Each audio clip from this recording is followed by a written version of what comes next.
Well, good morning, and welcome to the wonderful Herts GP circuit. We are RC Racing TV, and we're here for the rest of today. Hope you're having a lovely bank holiday if you're in the UK, or a lovely Monday if you're somewhere else in the world. My name is Nick Damon. I'm joined on the camera by Ash Leontine, and we are RC Racing TV for the day. A packed programme of racing at the Herts GP. I think it's the fourth or the fifth time we've been there. I think 2021. I think it's the sixth time. This is the sixth time we've been at the event. Just one day this year. Apologies for not covering yesterday. Some logistical issues got in our way, but we are now here and we're live and with you. So we've had a couple of races so far already. Just won the first leg of the E-buggy A main, and we had the won the first of the 1/16th finals. We're going to come in with some live action in the next couple of minutes, which will be the 1/16th A final. Just to give you an idea of how the day is panning out, there will be all the finals in Nitro half an hour. So we've got the second of the 16th, so we have 2/8 finals in half hour. Then we have the second of the E-buggy mains. There's 3 E-buggy mains, A, B and C. Then we have the quarterfinals. Then we have the quarterfinals, then we have silly practice, then we have the Truggy A final, which is also half an hour. The E-buggies are 10 minutes, of course. Then we have the junior race, the last chance final, and the main final currently is due to go off at about 20 past 4. So 20 past 4 UK time, that's 3 past 5 in most of mainland Europe, and different times are available rest around the world. It's interesting that the A final is not the last race of the day. We actually have an E-buggy final after the main final. So the last race of the day will be the third leg of the E-buggy race. So plenty of racing. So this is the 16th on the A side of the Christmas tree, which of course what we run in Europe, these Christmas tree finals. Now, important thing to remember about that is that the top 4 bump up. So it's the top 4 who bump up from this final. Let's see if we can have a look at the pit lane. Which one is that one? There we go. Top 4 bump up from the final. The people taking part in car number 1, it's Peter Resurrection. Car number 2, Paul McDowell. Car 3 is Marcus Morris. Car 4 is Jamie Bansfield. Car 5, John Haynes. Car 6 is Luciano Pini. Car 7 is Stuart Jameson. Car 8 is Nathan Tompkinson. Car 9, Linda Joyner. And Usif Ali Bernard is in car 10. The rest of the finals, of course, should have 14 in them because there's the 10 people and the 4 bump ups. So these ones are the only ones which are relatively under attended, shall we say, with entrance. There's people shouting Nick, but I don't think it's me. I think it's somebody else they're shouting about. They're trying to get their information down to the pit lane. It's good to have you all with us. Some of you joined very early in the morning. Please keep up the conversation on the chat because we have a lot of time to fill in between finals and everything else. As I said, we've got half-hour finals in this, so that all the finals are very chunky. So if you've got a 7.5-minute pit stop, you will stop 3 times. If you can do it 10 minutes, you'll stop 2 times. Main final is 45 minutes, so a lot of track time for everybody, which is always a good thing. Everyone likes a bit of track time, don't they? No one wants to miss out on track time. But just waiting now. There's a couple of things we need to work out as far as sound is concerned. We've just literally transported this entire kit, set up as it was what we were doing over the weekend, which was kart racing, is a bit different. So hopefully it won't deafen you with engine noise. But who knows? It's excitement, isn't it? You never can tell what's going to happen. So I'll say waiting for cars to roll out. They are rolling out on their warm-up, which I assume is 3 minutes. That tends to be the way.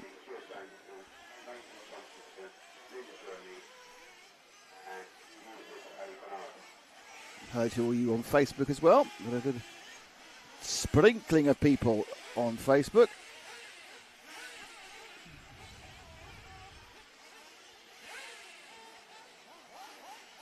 But we are now just going to wait for the warm-up. Now, obviously, as this is the bottom final, it's going to get quite spread out quite quickly, so we'll be doing our best to entertain. Here is the grid.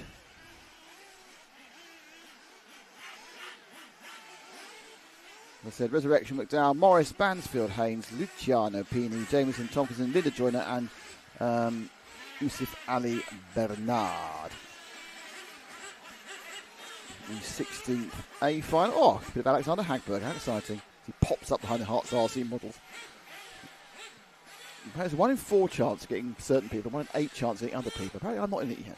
They have not yet given me my starring role in the situation. Nice bit of sweeping going there on camera. His trousers look a bit short to me. I'm not doing it in a modern way. We could have a growth spurt, one of the two. There's a lot of sock on display on that particular marshal there.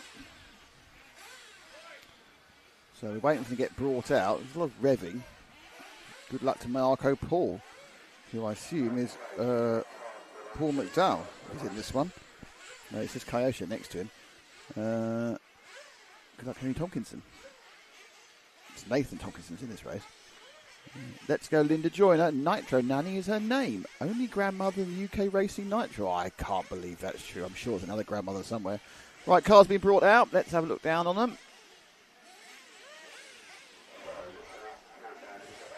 Still in shadow. It's going to change. It's quite cool at the moment. It's apparently going to get roasting today.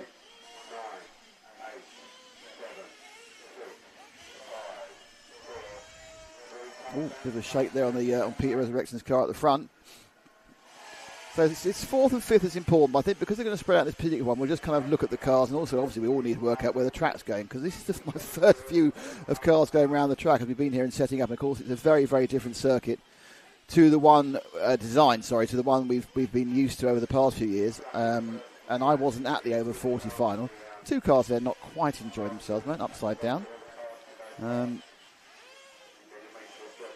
So we've got this kind of roller coaster section in front of the pits, and they get turned away. I'm still expecting to go the way they went before. Another car crashing. Oh, he nearly got away with it. He nearly got away with that one, and then he stopped somebody else. So I'm really hoping they've got numbers on the cars, because this could get quite disappointing.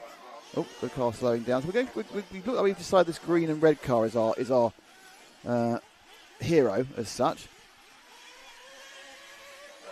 See as he comes past. That is actually car number 1 of Peter Resurrection. So we'll just follow him around whilst we get used to the track.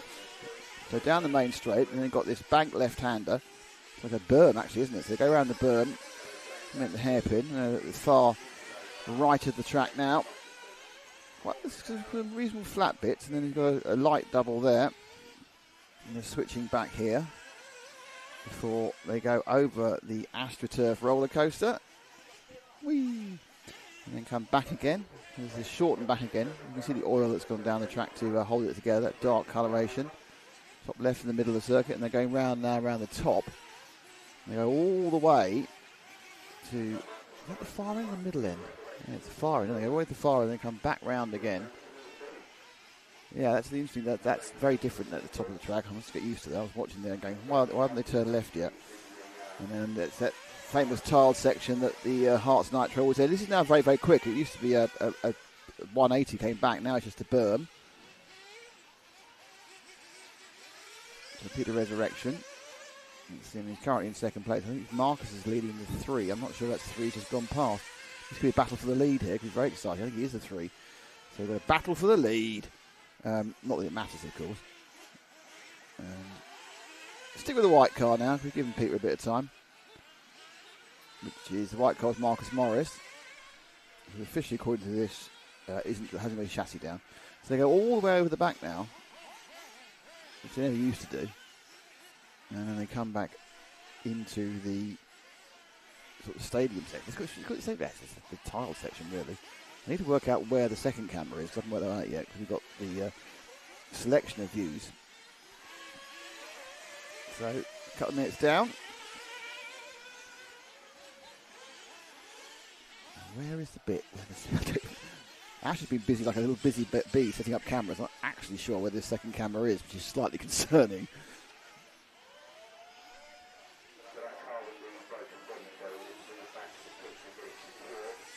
Let's have a look, shall we? Wait for the white card to come through the picture, shall we?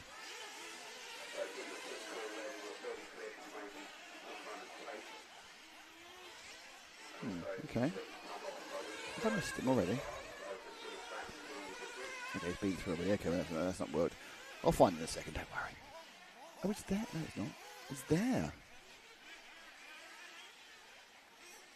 It's always fun working out what you're doing first thing in the morning. Oh, it's early in the morning. Don't know what I'm doing. So Jameson's taken the lead now from Resurrection and Morris, who's on camera at the moment. Bansfield's in fourth, and that's not the greatest couple of corners there by Marcus Morris at the end of the track. Just drop back one to whoever it may be, Ash. We'll see what we can pick up moving forward.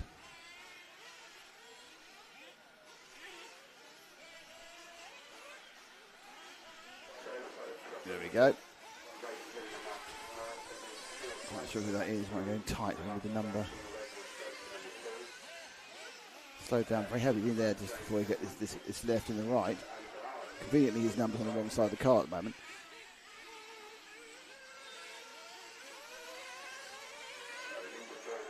Looks like the 8. I'm not betting the house. It could be the 6 actually. No, I think that's the 8. Oh, if it's the 8, it's Nathan Tompkins. We've lost 2 already. Oh, good. He's crashing. I can't see the number. No, it's the 6, isn't it? So it's a 6. That is Luciano Pini. Doing a bit of a tank snapper on.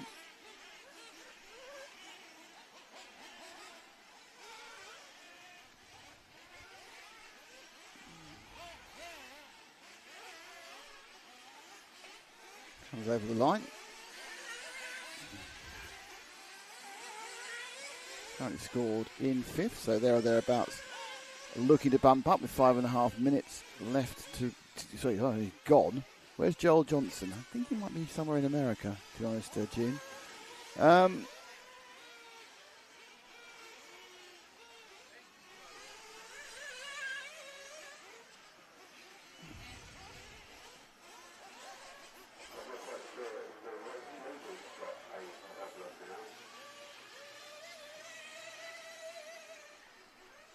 Nope, it's 3 of them in an accident. That's the 10 car of Uli Az. I think that's a change for 3rd and 4th there. I think that was Usif Ali Bernard in the 10 car. So, drop back 1, Ash. Is that the 10 or is that another number? That's a 4. That's the 4 of Jamie Bansfield, who's also battling for him. Bansfield's got a bit of a hurry up, hasn't he? Wow. So Bansfield will be very racy on those last couple of corners. Sprints down the straight. Currently scored. I thought this was kind of coming together, wasn't it? The last lap between the cars in 4th, 5th, and 6th. And it's Bansfield who's pinged through in the 4th. The key point about that, of course, that means he's currently bumping up. There's 23 minutes to go of this final, so who knows? Looks like we've lost McDowell and Haynes. I think we've lost Linda Joyner as well, which is unfortunate. I know she's got some support. June, is this in the UK? It certainly is in the UK. It's in Hertfordshire, which is about 20 miles north of London. It's the Herts GP.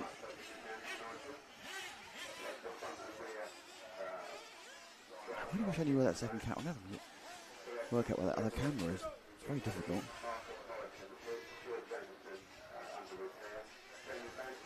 So a few cars. If you can try and show me where it is. Oh, it's there. Oh, thanks, Ash. Didn't know where it was.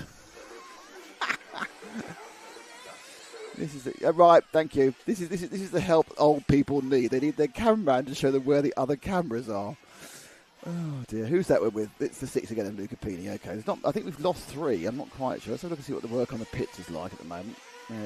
Sort of the engine there on the left-hand side being run. 1, 2, 3, 4, 5. There's 7 people up there now, so that's kind of indicative 3 cars are broken down. Pini scored in 4th. Tremendous oversteer. It's the 4, not the 8, isn't it? Nathan Tompkins, I don't know. It's the 6. Whoever that got has got horrendous oversteer. It has no rear grip whatsoever. If that car's not broken, it's set up appallingly badly.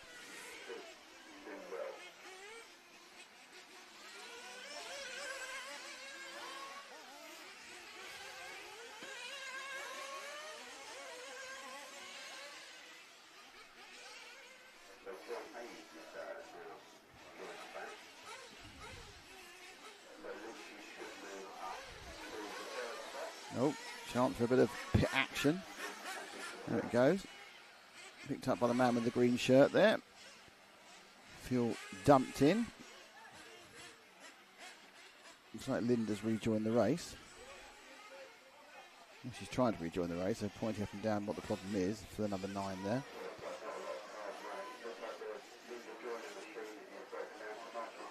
We're back with the 4. This is Jamie Bansfield.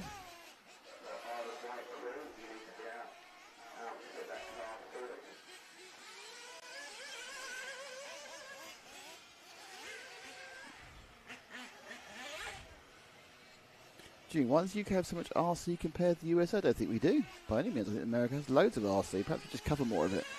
But no, there's way more RC in the US, and of course it's a way bigger country as well. So I don't, what's the US? 4 or 5 times bigger by population than the UK. So I wouldn't know there's 4 or 5 times as much RC, but there's certainly a huge amount of racing going on every weekend. The thing is, of course, we're doing this on a Monday because it's a bank holiday, so it's a public holiday today. It's our end of summer public holiday in England, so that's why we're racing on a Monday.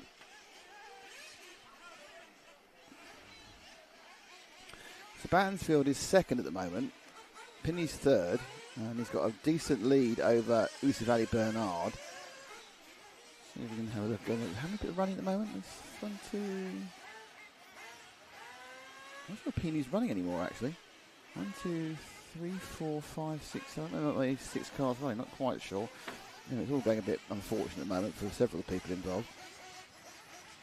But it's not going wrong at the moment for Jamie Bansford with very 10 minutes down, 20 minutes to go.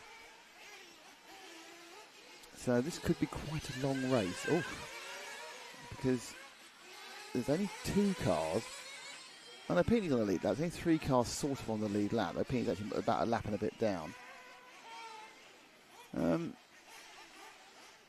a car with bright pink wheels is running now. Ash, I'm trying to tell you where it is. It's just gone at the far end of the track. It's bright pink with bright pink wheels. We've definitely not covered it before. That's the baby.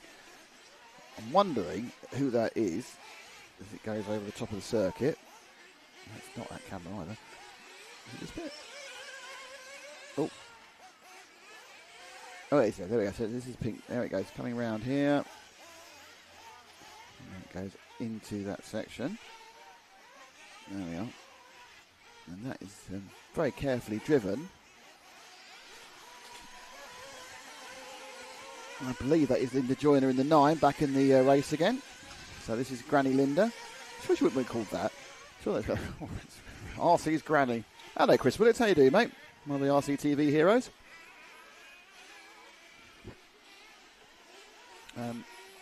I'll go into how you can be an RCTV hero.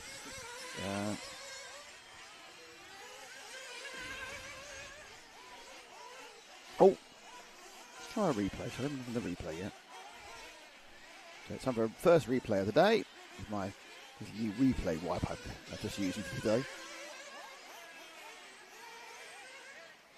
Still isn't quite quick even on the slow motion. Florida is nothing like this, where it's organised in such a large track. They all dried up years ago. I think there's something. I know there's quite a few tracks in Florida, but then Florida's massive. It's like saying there's a few tracks in the UK. That's how big Florida is. There are a number of big indoor tracks, I think, in Florida, but they tend to run 1/10 rather than 1/8. So Linda carries on going. Currently scored 8th, but a lot of that is because she missed a number of laps earlier. So if she can keep it on the island, she's going to gain position. I think a number of cars have rejoined the race. 1, 2, 3, 4, 5, 6, 7, 8. Yeah, back up to 9 people back up and running again. So there's been a number of cars that have stopped and now got going again. And none of them are necessarily out of it. Mainly due to the fact that outside of Resurrection and Bansfield, they've all had problems. This is a carnage, yeah, not far off, Henry.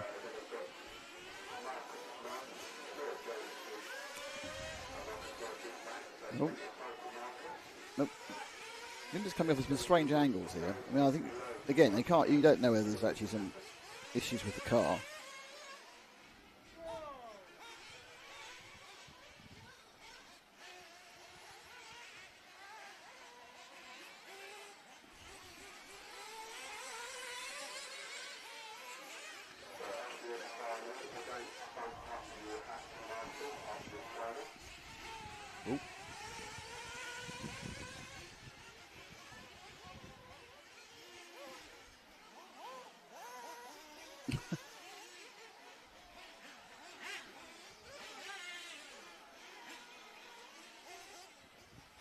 Henry, are we covering the Worlds this week? Yes, we certainly are. RC Racing TV will be at the Worlds, I think live from Wednesday. It's not me, it's Matt. We've got Tom Cockrell doing the commentary. I think also Lefty will be helping out as well. But yeah, the team will be down in Portugal. They're flying out tomorrow, actually. Hence the reason why we'll be Todd here doing this. Yes, so we are covering the E-buggy Worlds. It's a good entry. You've got all the big names from the States have come over. It's a small but perfectly formed team from America. So you've got Fender Mayfield, you've got Wiggins, you've got a couple of Chase Lemieux, you've got a number of their top racers. Brandon Rose is coming. So there's not many general American races, but all the top pros are going to be there.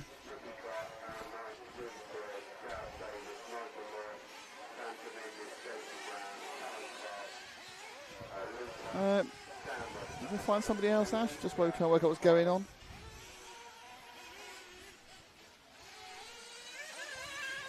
Junior used to race 12th carpet in Ohio in the 80s. Best fun ever. 10 heats for 10 each race. I mean, I did a lot of 12th racing. Originally in the 80s, believe it or not, with you, but not with you, not in Ohio. But I also did quite a lot of racing in the early 2000s in British Nationals, and they had entries of 100 quite easily. They had to cap them because of the length of the race. I think they had to cap them at 96, I think. Or was it? Could have been. It was 10, 12. Yeah, something like that. 8, 12, 96, yes. Just for time purposes, but yeah, a big 12th meeting is great fun. Yeah, I think we're all looking forward to the Barcelos E-buggy meeting. RC12, that's right, Jim. I aspired to an RC12. I couldn't be afford one at the time. I was very, very young and very poor in the 80s. We're back with this is Resurrection, isn't it? Who's leading by a minute actually. Your eyes don't deceive you. There's still 14 minutes to go of this.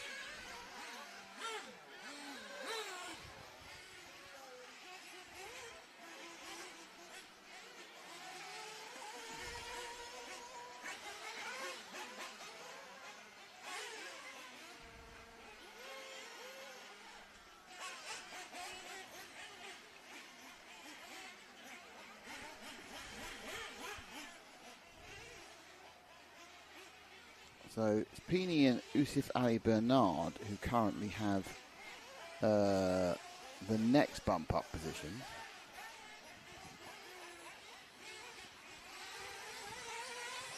Where's that gone?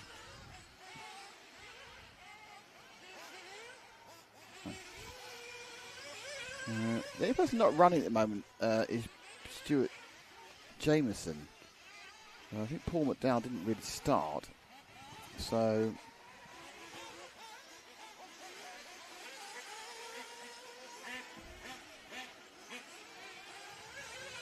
nothing else is running. 4th and 5th is quite close. Can you find either car 10 or car 8, Ash? Because they're quite close together, according to my timing, for the battle for the final bump up. 10 and 8.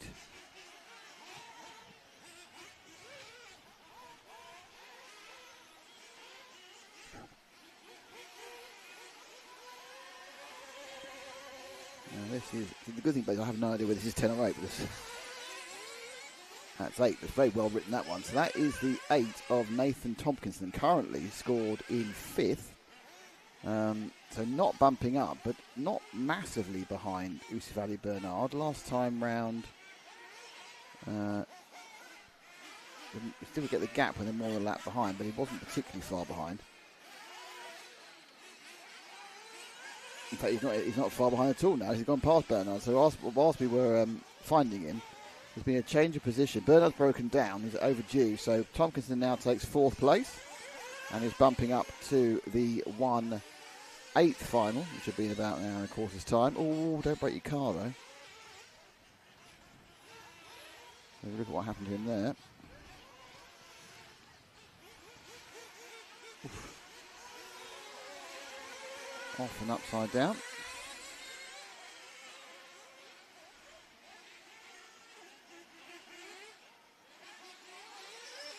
And now goes out the top of the track all the way to the far left. And this kind of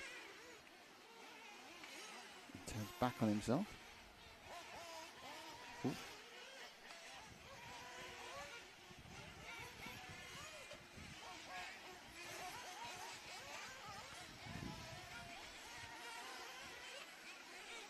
where he would. That's your leader, Peter Resurrection, putting another lap on Tomkinson. Tomkinson still happily ensconced. Now, interestingly, Bernard is running again. He's a little bit behind Tomkinson, so he lost a few seconds. So you've got Resurrection from Bansfield, from Peeney, from Tomkinson, from Bernard, from Morris, from Joyner, from Haynes. And then Jameson and McDowell are not competitively running anymore.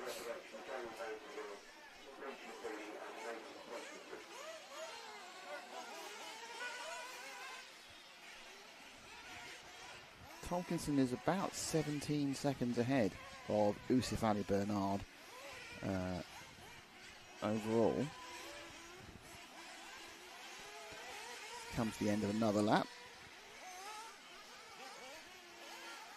So this is your final bump up, going for fuel. So slightly had an accident on the way into fuel, which doesn't help his cause. Not sure he's even got the fuel now. Yeah, is he coming to fuel? Yeah, he's finally coming to fuel. Waiting for him on the camera to see if he can come to fuel. Where is his fuel? It's there, is it? Yeah, he's right at the far end, put down, fueled up. The fueling itself, wait and go. The fueling itself was relatively okay. It was the fact that he couldn't get onto the entry that was the problem. Now, I'm not sure where that's put him in respect to Bernard. He was 15 seconds ahead before the kind of faffing about trying to get into the pit lane. Slightly overshot each of the last four corners.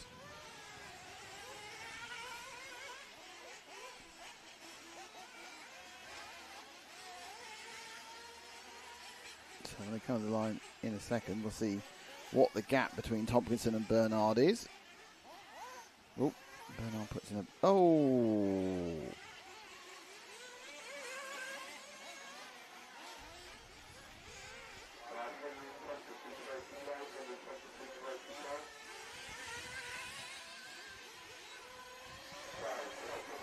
So, there's a couple of cars around him. I'm not sure of any of those. That's the four behind him of Bansfield. So they cross the line now. Bernard's actually ahead of Tomkinson. So Bernard has a... Ooh, says here 11-second lead of Tomkinson. It's an amazing turnaround. So Bernard back ahead again in the 10 car. By 10 seconds. We find the 10 car. About 10 seconds further around the track.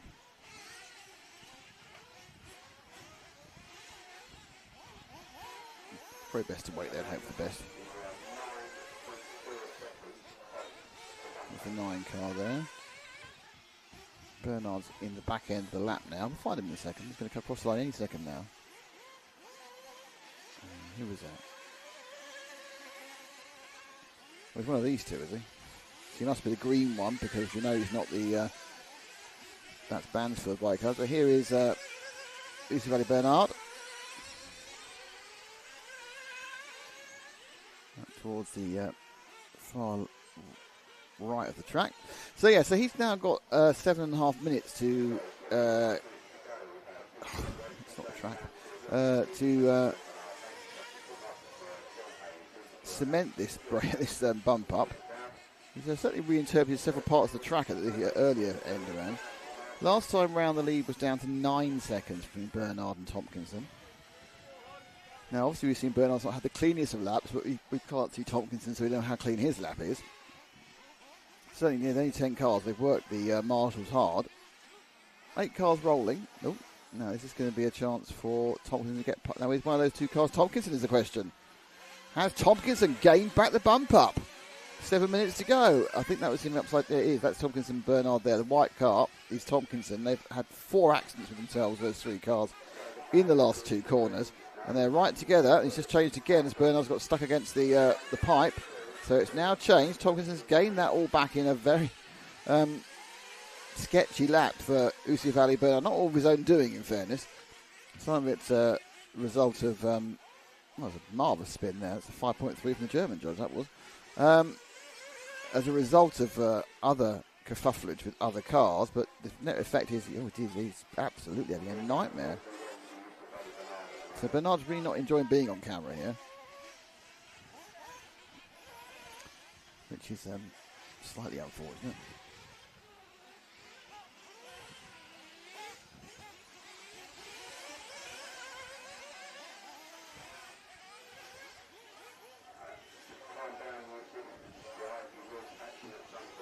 Hi Frederick, I don't know about. I don't think YouTube allows links. This is the chat, Frederick RC. I don't think YouTube allows links from people who are just viewing. So you put it into the chat, so it can't be done on YouTube, I'm afraid, from memory.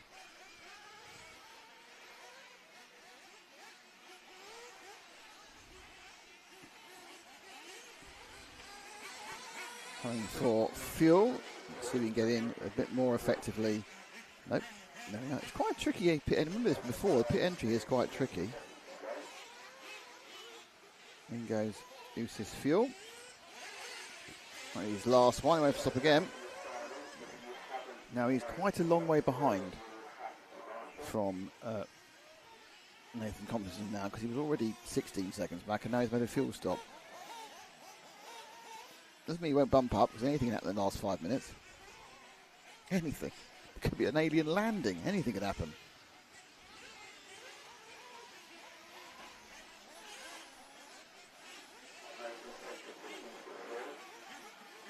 Sitting tight to the right to drive away from the rostrum. Now going all the way along the top of the track here.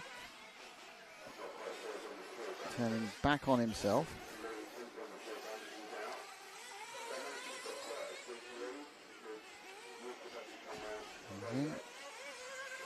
About to just complete the lap now. Very wide, isn't he?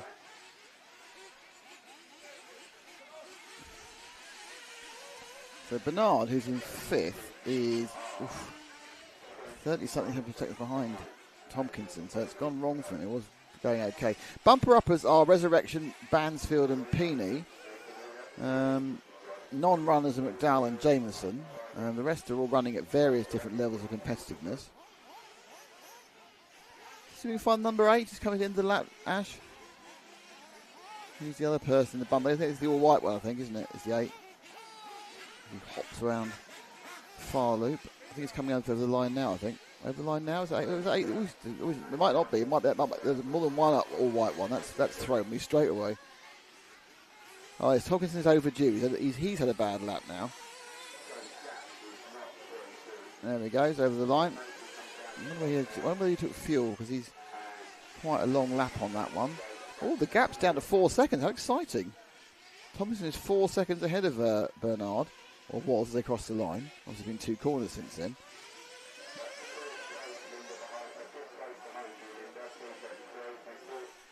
So Tompkinson, now even though he scored at 4 seconds apart, I can't actually see Bernard in any of the shots. Just to remind you, Resurrection, Peter Resurrection, Jamie Bansfield and Luciano Pini, they're going to have no issue whatsoever bumping up. Thoughts of having a chance of double bumping, I think it's quite low, though Resurrection's gone very well, so possibly.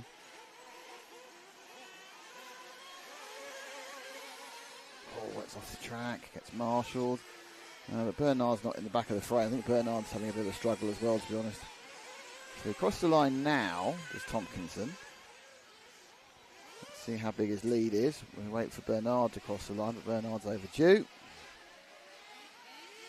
And that lead has gone out to 12 seconds. So Bernard's had his own excursions during this sort of 3 from the end lap. 2 minutes ago, the half hour 16A. Next up will be the 8th B after a short break, very short break.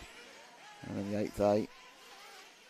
And after those 2 8th finals, we get the second leg of the Truggy race. It's a 10-minute. Sorry, not Truggy. Second leg of the E-buggy final. Oh, that's a little pirouette there. Pirouette, should I say?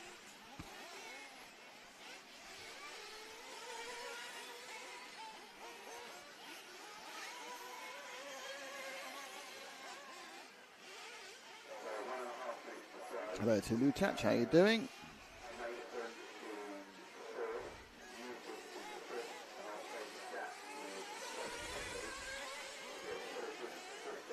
Everyone's slowly waking up on this bank holiday in the UK, or they're trying to sneakily watch if they're at work in somewhere in Europe. Or even Scotland, actually, because it's not a bank holiday in Scotland, is it? Scotland have a different summer bank holiday to the UK because that's just what we do around here. So the Scots are all at work. I think Scotland has their bank holiday like the first weekend of August, where we have our bank holiday the last weekend of August. It's a weird old country, or countries, or kingdom, whatever you want to call it. So Resurrection is he missing? Resurrection is missing, actually. So it looks like the guy in the one card had a problem. I'm sure we can see anyone in the pits there. Could just be very overdue because of a fuel stop.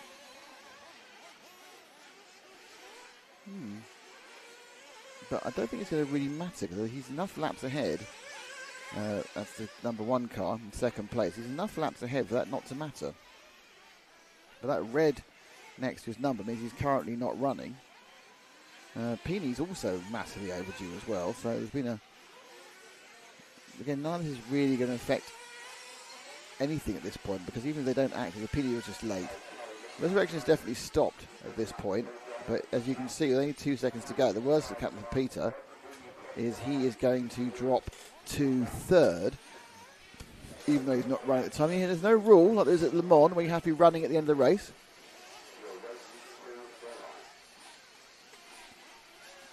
You don't have to cross the finish line to be classified at the Herts GP 2025.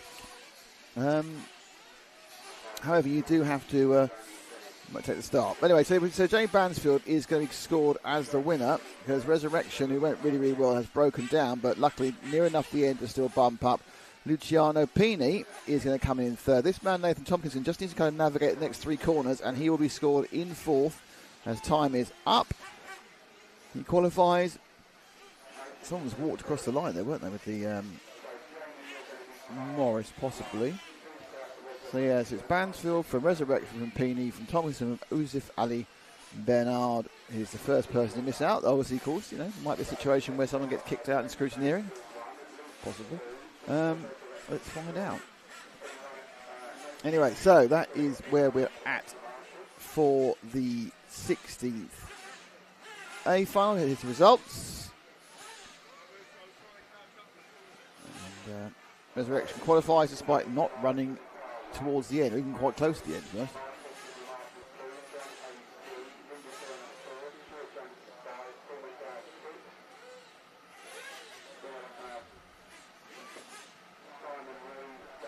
Hello, Frank.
Right, next final is about to get up and running, which is the 1/8. I need a new piece of paper.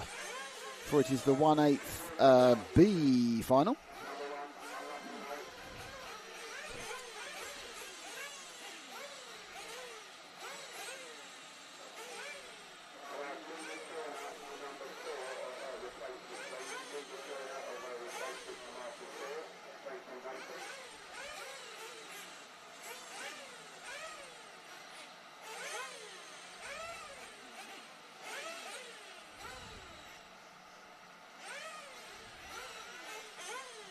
Okay, so we have Jack Ritchie in 1, Panagotis Chalkis in 2, Lee Baldry in 3, Ricky Clark in 4, Aaron Knights in 5, Rudy Perez in 6, Gareth Davies in 7th, Nigel Morris in 8th, Seth Guide Mintis in 9, Nigel Morris 8th, Seth Guide Mintis in 9, Jason Brown in 10, It's Callum Clark in 11, Luca Lipidatu in 12, Darren Roper in 13, and Chris Smoothie in 14.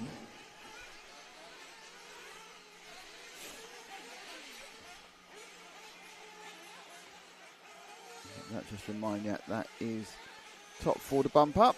The cars in 11, 12, 13 and 14 bumped up from this morning's 1/16th A, which we didn't quite get on time online in time to show, but that is a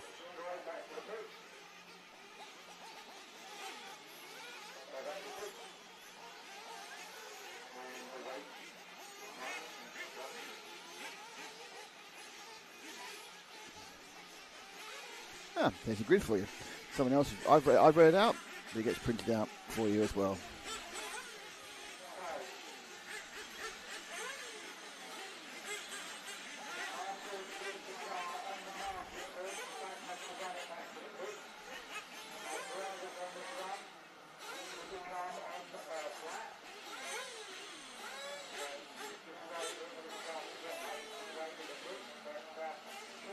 Having to watch them work Pro League Carlton. A sunny day at LBA. Where's LBA? Lee, where's LBA? I don't know where LBA is. Tell me where LBA is. I've no idea. Okay, as you can see, everyone's revving up and getting ready. We should be starting this at 10 past 10, so we're fine. We're on time. We're not falling behind time. This can happen so easily sometimes. Jim runs a very, very tight ship here at Herts.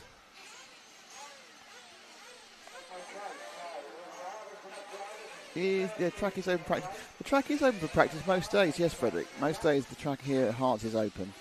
Not always, because sometimes they're planning big events, but I think normally you can come down and practice. I think there's a practice fee, but you can normally come and practice here. Yep. Here we go. 1/8 B final, top 4 to bump. Last drop of fuel going into all the cars. And they're away. And it's a massive fishtail from the car coming from second, which is, I think was Panagiotis, and he just then kind of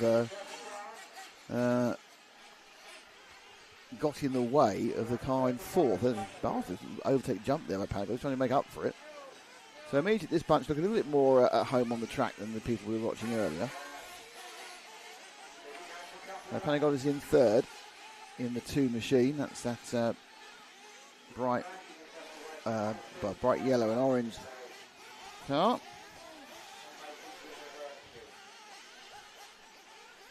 And they all come. Field will flow through. Already a little bit spread out, as you can see. Top 6 minute band. There's this 8th place falling off. Let's let them settle down. Down to the 3rd place man. 2nd place is Lee Baldry. Leading us ahead in that orange car, that's Jack Ritchie. And behind Panagiotis there's a line with Ricky Clark. So battle here between 2nd and 3rd. Oh, beautiful overtake there in the air. So Panagiotis, after not getting the power down at the start, is trying to show that he knows exactly what he's doing. Oh, and that was exactly what he didn't want to do. It was all going really, really well. He had a very good lap and a half there, and then it just went to a hell of a hand car. There's a 4 car. That's the blue and the red machine. That's Ricky Clark. As he rolls out. A bit wide there.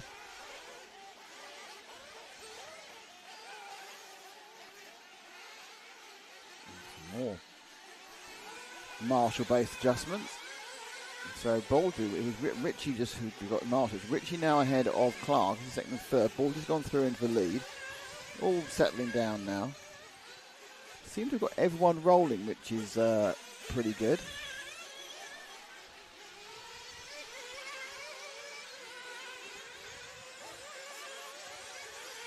Fastest lap so far, 48.8 from Baldry.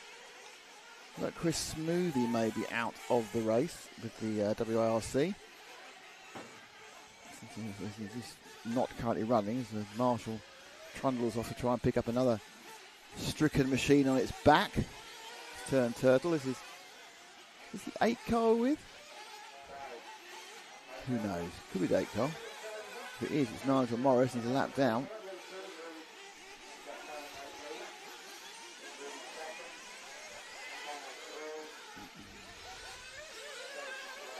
He's stuck the sticker on the wrong side here, haven't he? He's very nicely stuck a sticker on, but it's the wrong side. Well, this is the 6. This is probably the 8 and the 6 look really similar. I think this is the 6 of Rudy Perez in second. I might be wrong.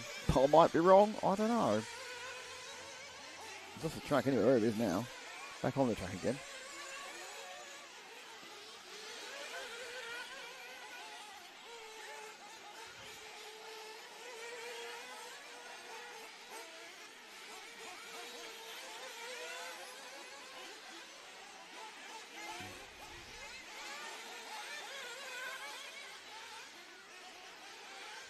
So this is Perez in the 6th. In third now, as Panagos has got past him. According to my sheet.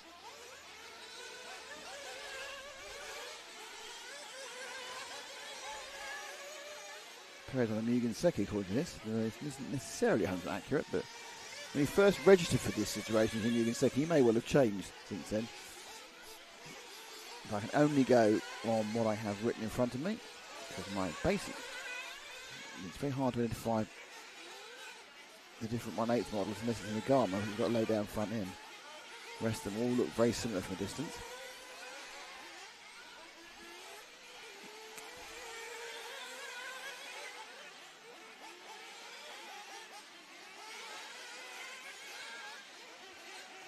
Excuse me, now that finished, and that's Perez in third.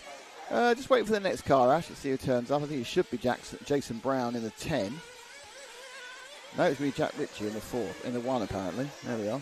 That's Ritchie in the 1, who's got himself back into 4th place. In fact, Jason Brown's terrible. I've got 2 places. So 4.5 minutes in, so we're not really anywhere yet, getting close to fueling up.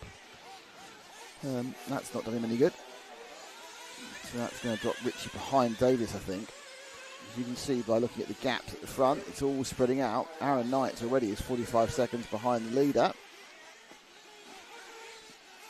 Luca Lepatadu is the best of the bumper-uppers, currently in 8th, half minute off the lead.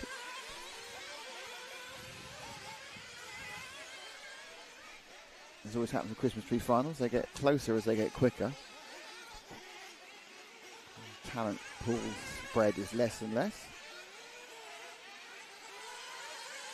There it goes. So Ritchie now absolutely chasing down Gareth Davis. It's Davis just ahead of him with the kind of very yellow machine. It's a flory yellow with, you can see, just hopping out of frame to the right hand side there. Oh, you don't want to do that. So that's a very expensive error, as you saw, even though the marshal got as quick as he could. It's 4 or 5 seconds gone straight away. I think in another position too. I think he's dropped behind. I'm guessing that was Jason Brown who just rolled out the way, having been overtaken him. So I think the net effect of Ritchie will stay in 5th, but will drop a little bit of time as he disappears up in that far right of the corner. Overshoots the corner as he comes into the lower camera. Powers away. He goes under the rostrum. So we're now, 6 minutes, 10 seconds in.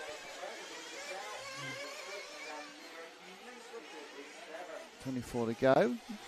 Doing better than we did last one. For the 14 drives, we've only lost 1, which is now, because Chris Smoothy got rolling again, but we have lost, we appear to have lost Luca Lepidatu. So, had some quite big issues with reliability in that earlier race.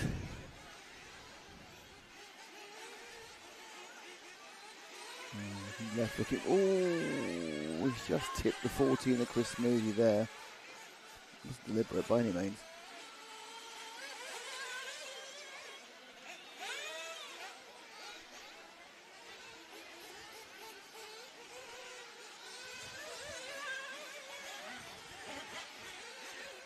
Back down towards the rostrum there. That's the one car. Jack Ritchie in 5th. 7 minutes and 12 seconds down. So is he going to stop at the end of this lap, or is he going to try and run 10 minutes? Because there's no point running 9 minutes. It's the same number of stops.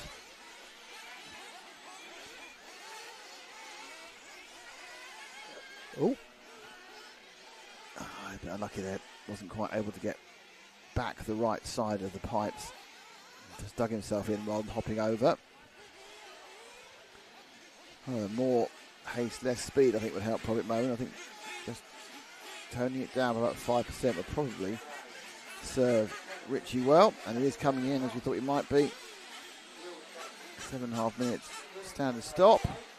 Rolls into, man with the green t-shirt puts the fuel in. Down and away, thrown off, and there he goes. Oh, that was because he was trying to avoid all the other cars having accidents in front of him. So it's still Baldry, Panagiotis, Perez, Davis, and Ritchie watching at the moment. Now we'll work out who to look at in a bit when the stagger unwinds. The 11 just ahead of him, and that is Callum Clark, who rolled out the way there with the purple and black.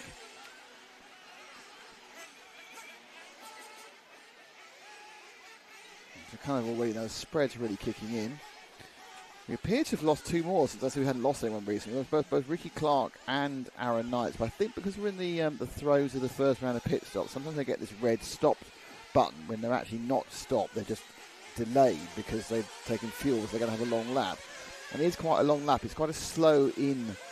The pit lane is slow in. That's where the time is disappearing.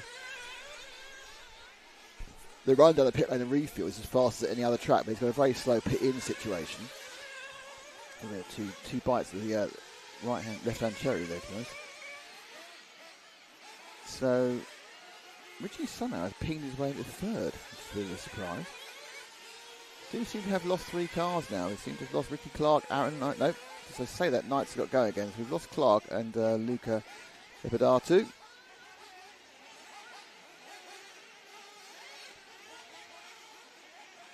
Okay, so theoretically, and this is a big theoretically, if you wait a few seconds, there should be another car along, which should be number 7 of Gareth Davis. Now, my information obviously is a lap out of date. Now, he has crossed the line now, so it should be Gareth Davis next. There we go. I'm saying that's not Gareth Davis. So we're looking for the 7. I'm wondering if someone's come out of the pit. Oh, yeah, so that's the 7. There we go. That was an interloper who was a lap down. That was Darren Roper. So that should be the 7. Oof. Got a hell of a spring out there, didn't he? And then behind him is the 8. But the 8 of Nigel Morris is another lap back, I think.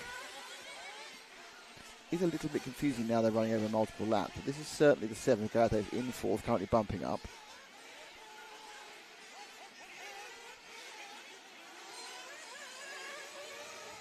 Gareth is also was also on the Mugen Secchi when he registered for the timing system. Is he still on one? Don't know.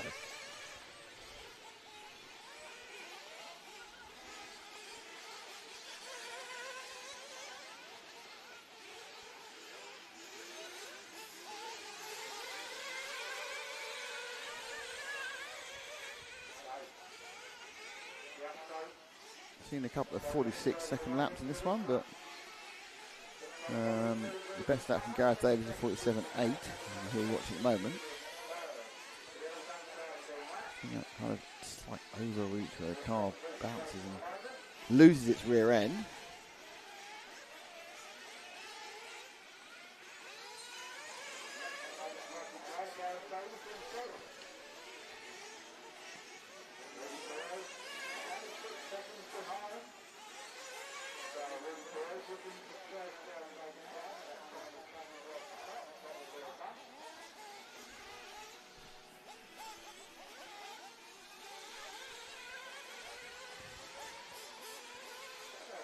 So it's still Baldry, Panagiotis, Jack Ritchie, Gareth Davis is in 3rd.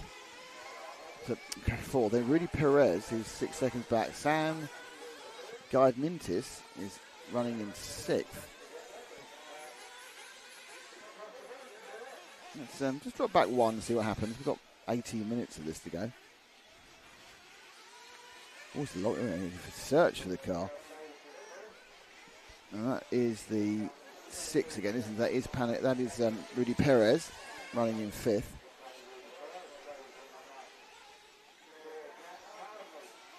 He's got 20 seconds over Sam Guide-Mintis. And it's Brown, Morris, Roper, Clark, Smoothie, Knights, Clark and Lepidatu. He's got 5 laps now. I think he's run a little bit more. Those who weren't running are back running again, by the way, with the exception of Jason Brown, who's now not been running for a minute or so. But Clark and Knights and Smoothly all got rolling again. Maybe half an hour. May as well get rolling again. Because you don't know what's going to happen to everyone else.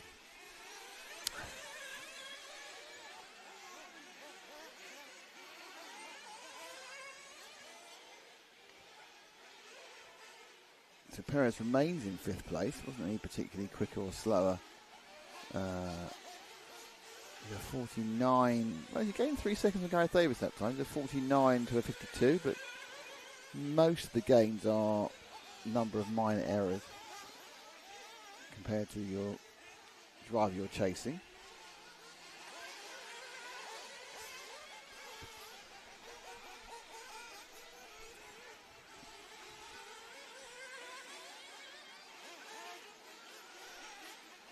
Baldry continues to lead from Panagotis and Ritchie. Gareth Davis. Davis, I think, actually is about to get overtaken. I think Davis rolled off the track, and this Perez now has taken. Is he taken 4th? No, he hasn't. 3.9 seconds back from Davis in 4th. Yeah, it's one of those 2 cars ahead. Gavmentis is dropping back quite rapidly. Over half a minute back. Best part of a lap, in fact, is Sam Gavmentis is back, and then another half lap back to Morris, another half lap back to Darren Roper in 8th place.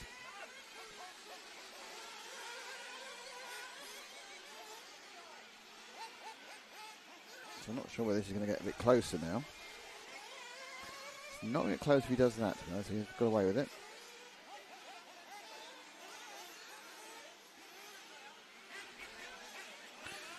Decent that for Davis, puts him a bit further ahead. There's the 47.4. Ah, well, that's going to make it a bit easier. Fuel stop for Perez. As he rolls in, car's picked up, fuel's put in, car's put down again and away. So we're not seeing something. Yeah, we're not seeing the lightning fast fueling stops we see sometimes. There's not fuel guns being used by all of them.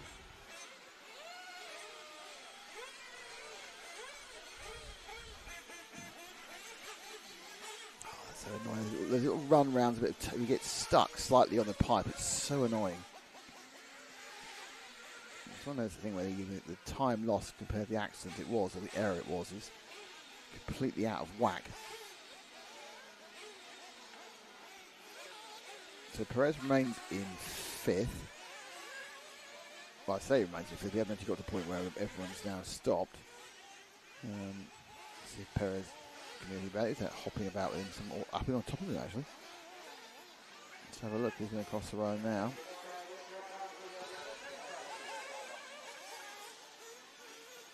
I think that's Ricky Clark. It could be Jason Brown. Jason Brown is not really helping anybody. He's a couple of laps back.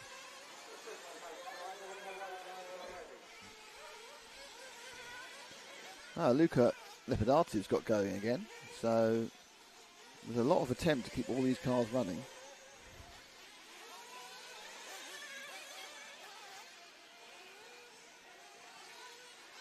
So Perez maintains the lead of 3/4 of a lap over Guy Mintis. His problem is that he's 18 seconds behind Gareth Davis.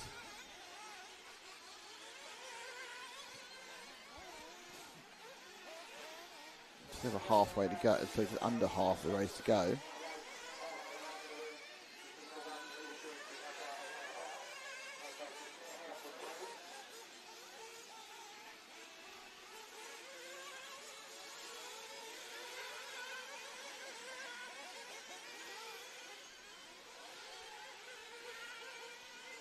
Alan Clark now scored as missing, and he has been missing about 2 minutes.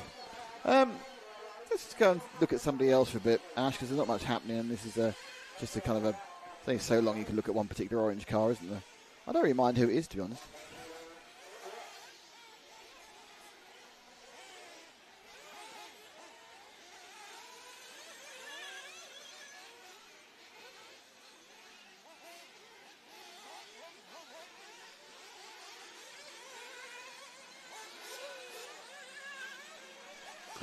So we now moved up to the 7 car again. So this is Gareth Davis in 4th.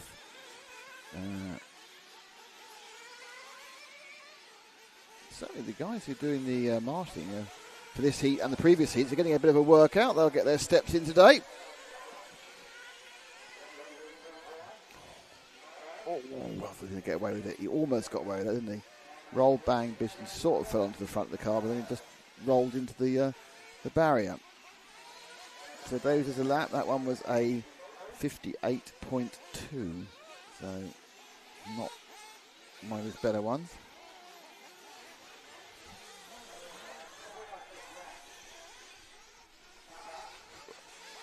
But he remains comfortably ahead of Perez by, looks like 17 seconds. Well, 18 seconds now. 18.5 seconds. Now, interestingly, despite the 18.5 seconds, Perez gained exactly 8 seconds in the last lap. There's errors, but possibly not enough.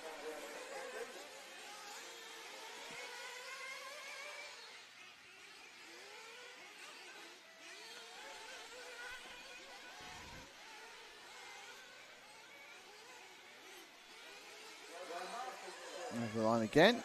This time much more acceptable, 48.6.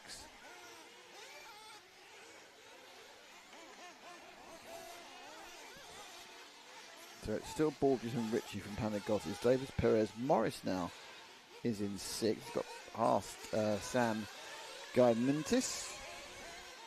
Roper is in 8th position. And then Smoothly, Clark, Brown, Knights. Callum Clark is, I don't think he's running anymore. And Luca Evidati didn't run a lot at the start. Let's find somebody else, Ash.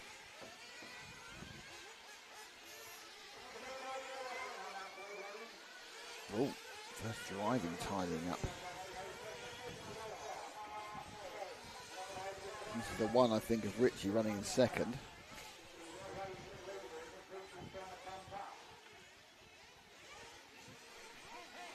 This is the race leader. Oh God, 10's in trouble. Who is 10?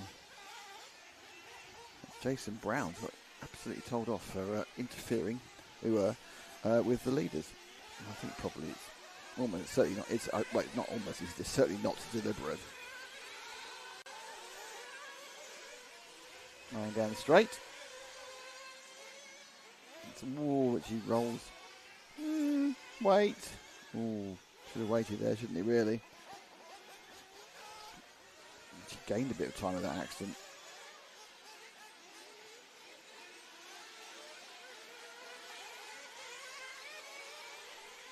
Gap between 4th and 5th dropped out to 15 seconds.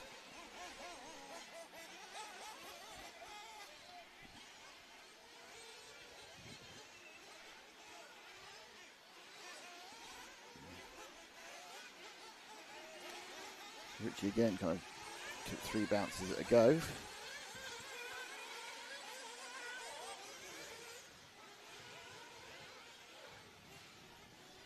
Nine minutes left, virtually just under 9 minutes.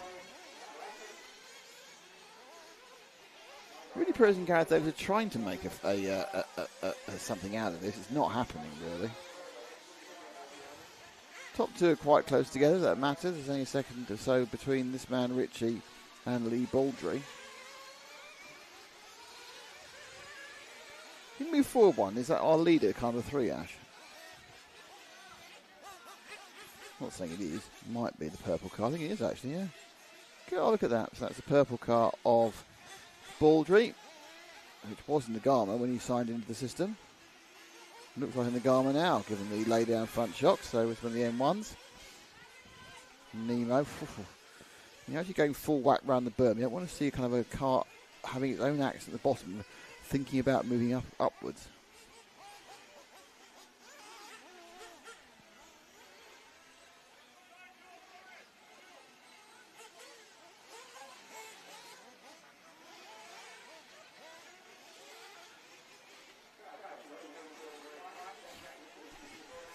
So Baldry, a little bit more organised than some of the other drivers we've been covering in the course of this particular final. Back towards camera 2. So look at there's 11 people up there, so we've lost 3 during the course of this one. As in for fuel comes with 3. Oh, that surprised all of us there stopping so early. And there he goes and away. Nice little dodge to the left there to avoid the car behind him who's getting fuel as well. I think it's Richie. It's a battle for the lead. Doesn't really matter. They're both bumping up.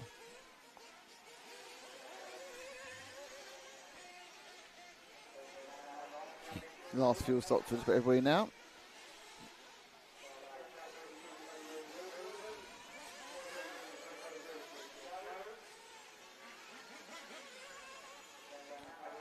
Before bump up to these two, which is Baldry and Ritchie, plus Panagotis Charkias and Gareth Davis. Davis is sort of eking out a bigger lead over Rudy Perez, that final bump up position.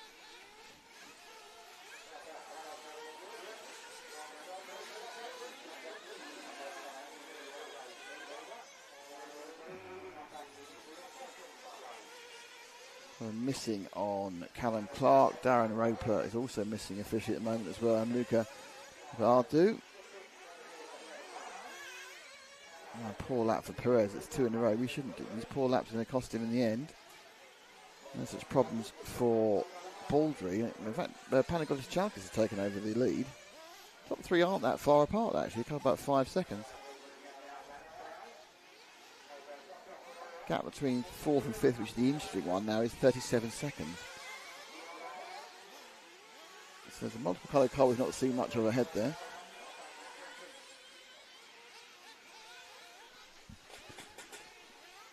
That was the 10 car, that's the car that's been told off a couple of times of Jason Brown that's been overtaken.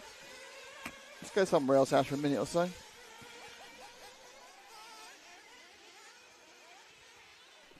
Where we've gone is this red and white car. It's red and pink and white. It's hard to tell. It's going up the top of the track.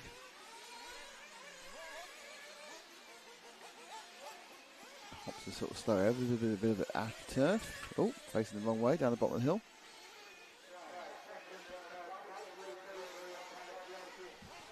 So it's actually car number... That is the 8 car. That is Nigel Morris, currently scored in 7th.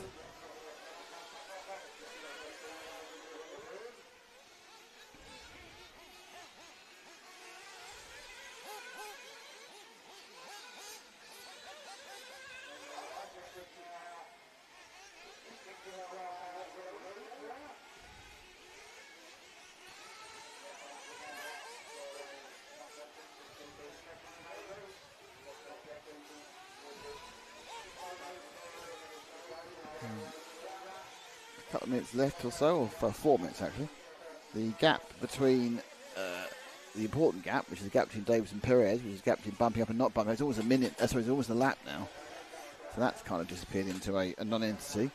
Morris is 7th. Sorry, now he's got Guy Mintis behind him, ahead of him, Smooth behind him. Unfortunately, Darren Roper, Caroline Clark, and Luca Lepidatu are not running. Clark retired about 6 minutes ago. So we've got 11 still rotating, 4 still bumping, which is Richie, Charkias, Baldry and Davis.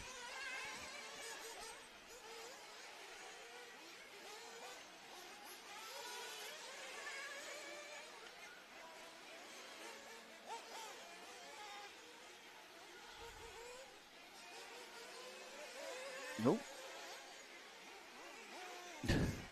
That was quite nearly just rotating himself back into exactly the same accident. Just a last minute dab at the brake stopped him from looking a little bit silly.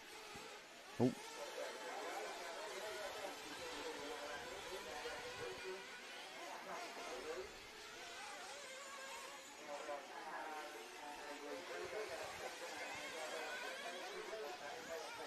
Davis actually in 4th, put in a reasonably good second half of the race. Hasn't really lost much distance to the leaders. Perez, unfortunately, has been a little bit less effective. Have fallen off that potential bump up. Not seen much from Smoothie or Clark or Knights at any point in this race.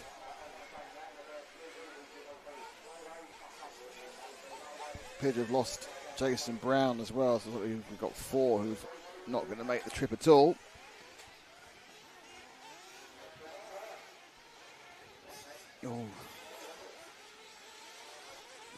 up that hill, if you get it wrong, and once it begins to go, it stays gone, doesn't it? It doesn't say, go, oh, it's fine, we'll come back and I'll be slightly more effective.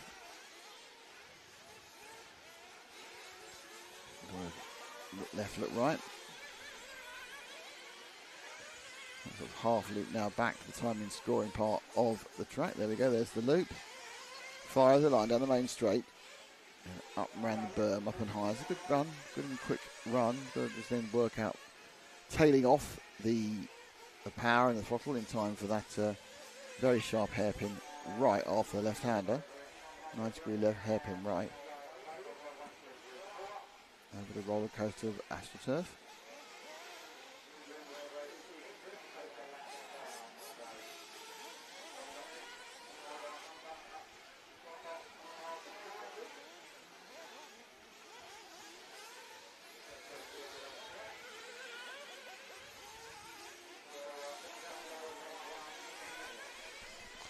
Down to a minute 11 seconds to go of this, the 1/8 B final. Let's see if we can find. Well, theoretically, we should find our fourth place, but not an awful lot of point, really, is it? Because he's effectively a lap ahead. Actually, not effectively a lap ahead. He is a lap ahead. So, let's find our leader, car number 1. About halfway, towards the end of the lap, I should think. Almost like probably finishing it now, I think, car 1. Maybe, well, he may have had 17 accidents in the point. In that he's over. No, he started the next lap according to this. Is that him? All the way up there. Wow. Oh. His celebration on his last lap. Jack Ritchie, the multicoloured machine. And he's going to take home the spoils of winning the 1/8 B final, which doesn't really spoil anything apart from the fact you get to go into the 1/4s. We have a longer break this time because we've got an E-buggy race in between this and the next. Sorry, the next up is the even side of the A side, shall I say, of the the A final side of the Christmas tree. So we've got the 1/8 A final coming up next, and then we have the second leg of the E-buggy. There we go. All finished. Jack Ritchie takes the win. It's going to be Lee Baldry and maybe second and third's quite close, but it doesn't really matter. So Baldry comes in second.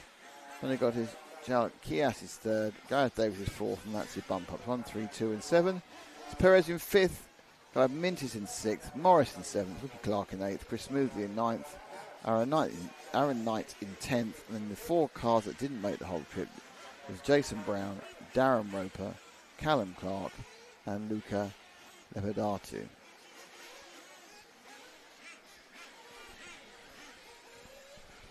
So we have a short little breakette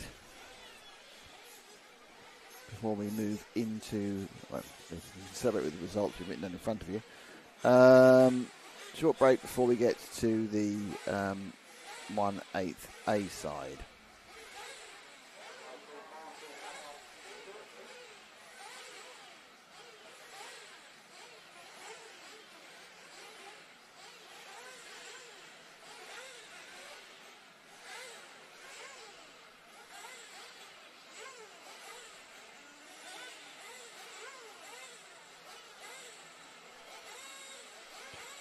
So, who is in the 1/8 A final? It's Sam Medic, Daniel Lewington, Nathan McLaughlin, Morgan Baldry, Nick Millett, Vincent Verneuil, Darren Keeble, Jason Noyes, Tony Davis, Paul Fitzpatrick, and then our 4 bump outs, which were Jamie Bansfield, Luciano Pini, Peter Resurrection, and Nathan Tompkinson. So that's the runners and riders for that one.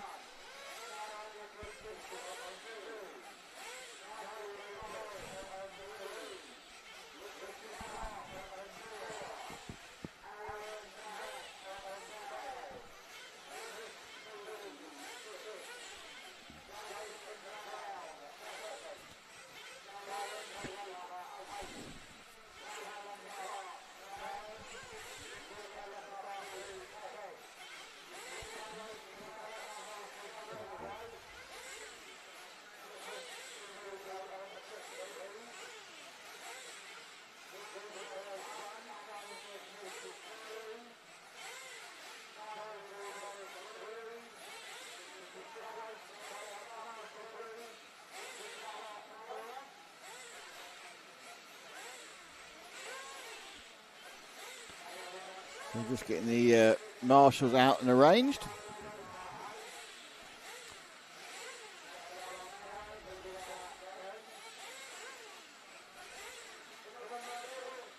Currently 13 people up there for the 14 cars, so in case someone wants to join us. Only 13 on the rostrum, on Ash as well, of course, on the far right there.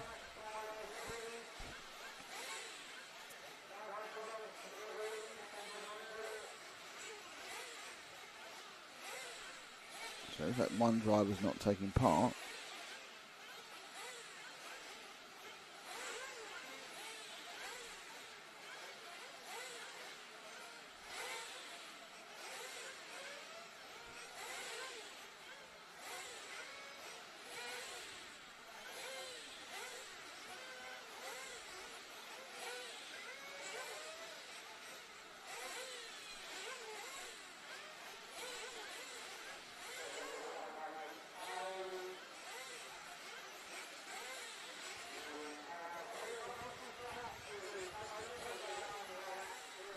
Just a one lap round to the start, so it's not like a massive 3-minute warm-up. Going to release any second now.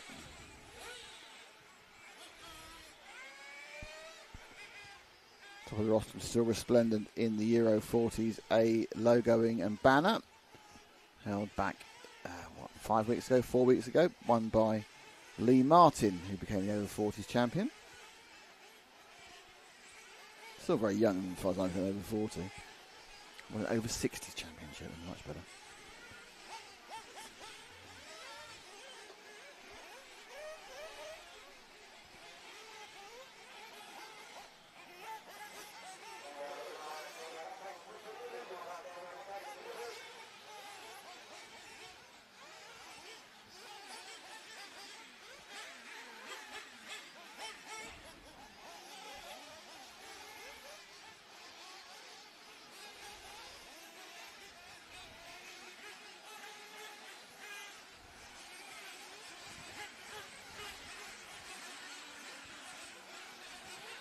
So they'll come up and run. There's a full grid for you.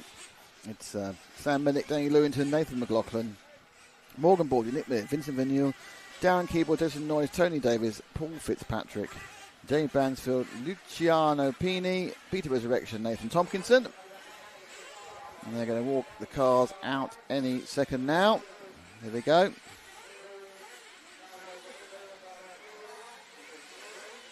And again, it'll be the top 4 who will bump up.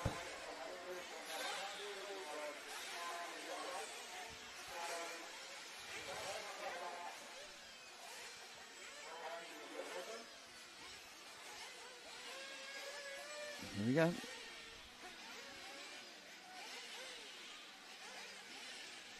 A bit of a spot cleaning there by the car in 7th. Darren Keeble.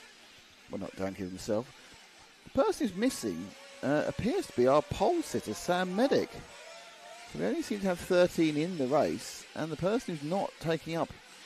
we haven't got the 5th either. So we haven't got Nick Millett. Now, Nick Millett didn't... Oh, Sam Millett is coming out late. Nick Millett is coming as well, but he didn't register. So I think it means that Nick's that late. He's just literally just got onto the rostrum. So this is going to make it a bit of a... Hoping to get his blood pressure down, his heart rate down. Oh, that's a bit of a weird start.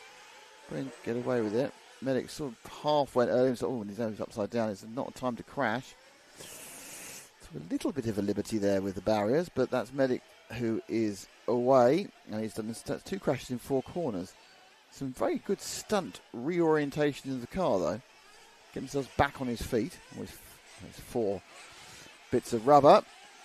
And a typical frenetic and perhaps overly forceful start for a number of people. It's hard to say it. They all know the fact that you don't want to crash in the first couple of laps. It costs you so much more time than crashing later. So, interesting, Jim saying Cup. Everywhere you look, there's people not orientated as they should be. Still waiting for the first person to cross the line. There's been a huge number of accidents. It's going to be 9th place, Tony Dover. Tony Dover, 9th on the grid, cut through all the over-exuberance and, I would say, just lack of maturity to pull himself into the lead. Second, it's Morgan Baldry, who started 4th. Frenchman Vincent Verneuil, he's in third, and then Jerry Bansford. Bansford is looking for another bump up from 11th to 4th. But all the top three had difficult first laps.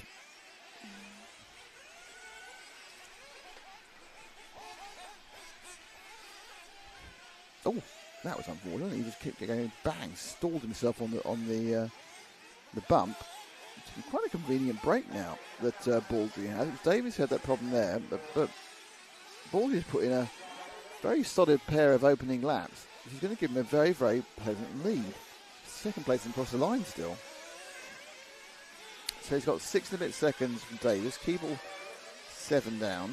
Vincent Verneuil, he's down again a couple after that. So 2 solid laps, and Baldry has given himself a nice little bit of breathing space with that kind of deep purple Agama apparently. Looks like it. I think it may well be actually.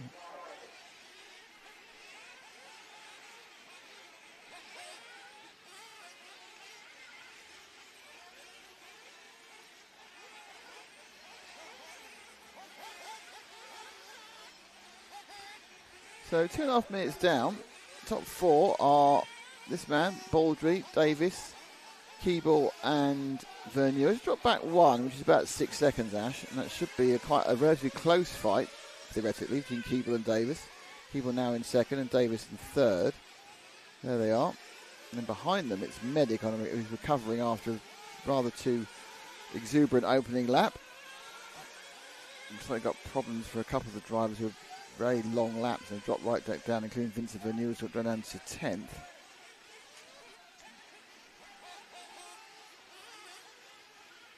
Keeble on the 7 with the white and the red.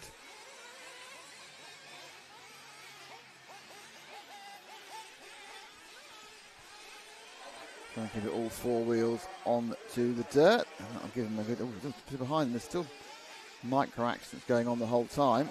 So that's Keeble's going to get scored second. Let's drop back 1 more, Ash. So it's going to be Nathan McLaughlin now who's going to pick up a third place with the 3 car in this Kyosho. That's McLaughlin, another one of the that's painted various shades of green and yellow and a bit of white. There's a lot of cars with those 3 particular cans of paint.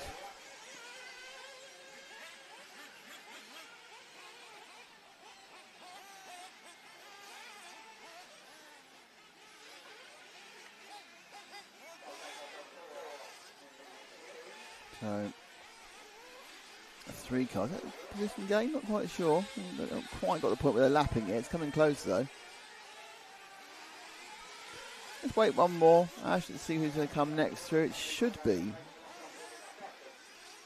I think the next one might be Keeble again. I haven't gotten to him in a second. Wait. What number's that?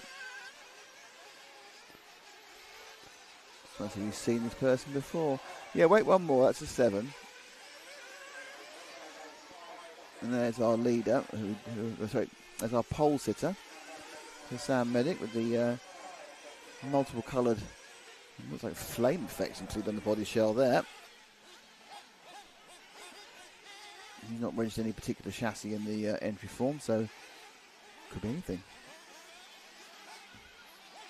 Going past a stricken machine. At this point, you don't know whether that stricken machine is someone who's overtaking position or just someone who's overtaking because they are stricken and have been there for a while. So Sam stays in 4th, so the person he was stricken with wasn't particularly involved in the situation. Okay, let's wait 1 more and see what we get. This should be Lewington or Davis we should get next. I think it is. The 2 car. Yeah. We've got a 12 car actually. Actually, a 12 car, I think it was Peony. Yeah, take the car that went past him. Peony is actually already a lap down. I don't know who's done that number, but there's no way anyone can read that. I think it's the 2, but it's just an unreadable selection of numbers there. I'm going to have a serious word with someone about it.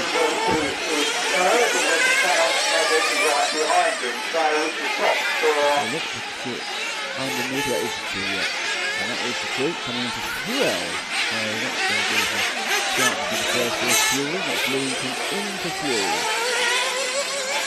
Let's go down and the way.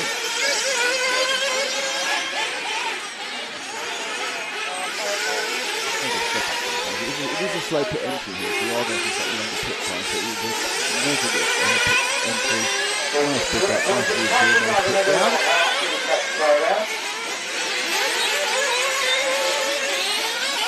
Quite an early step there. Only got 6:35 anyway, you can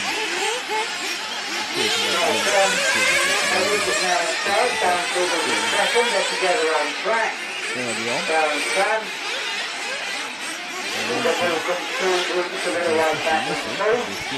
And now got to the gap back to fifth.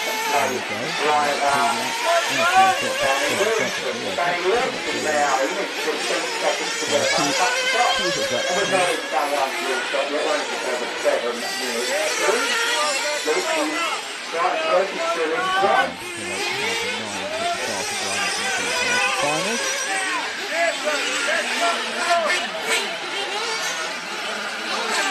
So this one's taken, our race to the one for sure.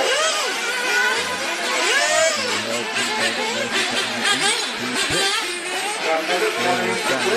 Second race, so there's no doubt down the track.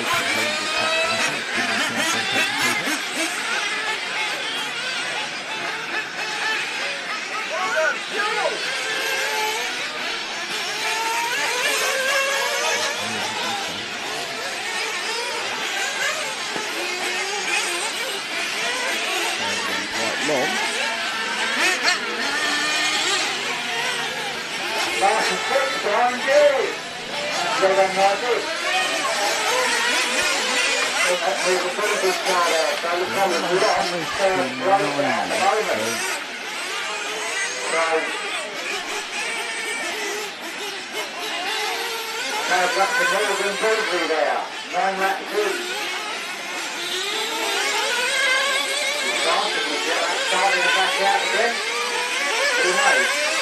That's all well done. So, have you to go anything on this lap?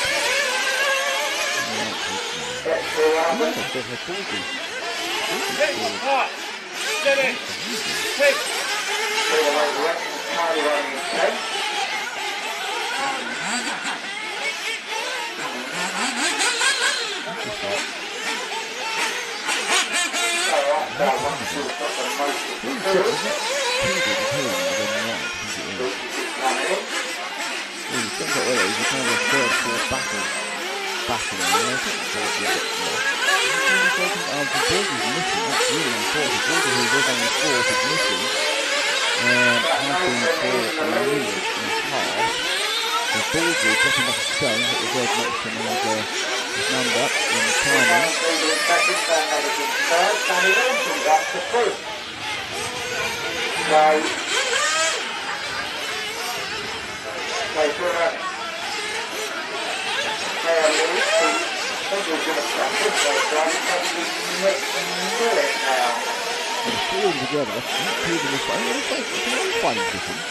That was a battle for second, third and fourth. And fourth was nothing to all of them bumping up.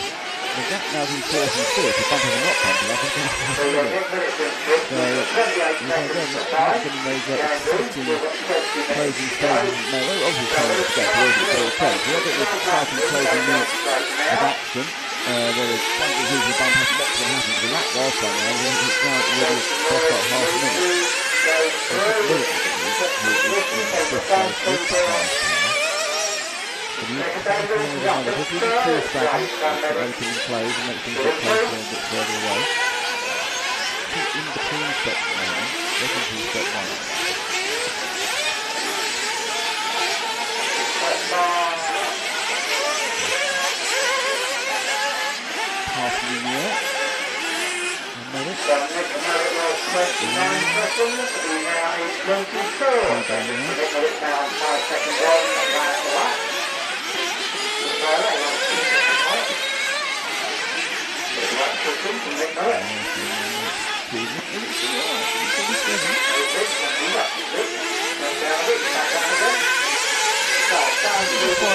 last 5. I think he's somewhere in the middle of the track. Number 5. Might be one of those ones out there. Far low behind these two that's coming towards us now on the winner.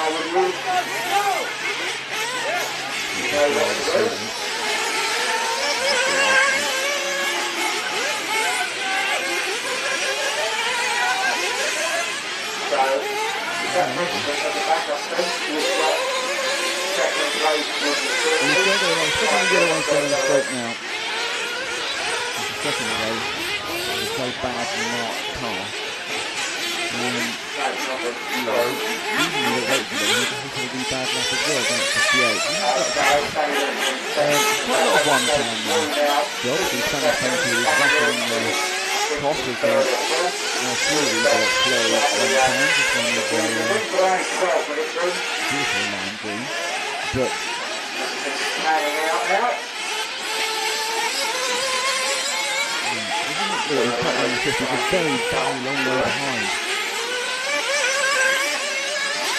Down Peeble in his fourth. He's going to come to make it up, but it's going to take Peeble having a problem. Or one of the other cars ahead of Peeble having a problem.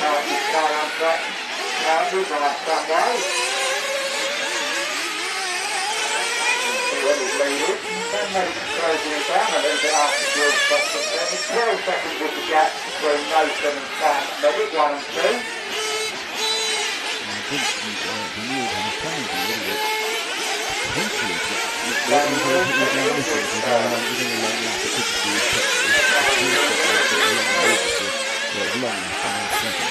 So again, the top 4 are now comfortably before you get close down, 27 seconds off. 27 seconds off bumping. They've got significantly worse now.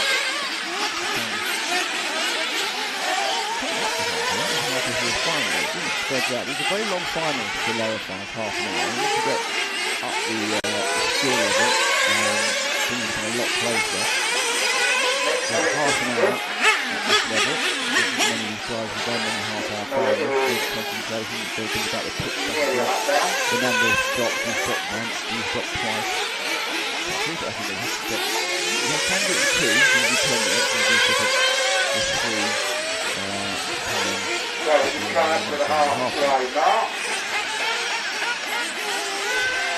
concentration needed. Minute now 32 seconds behind Peter.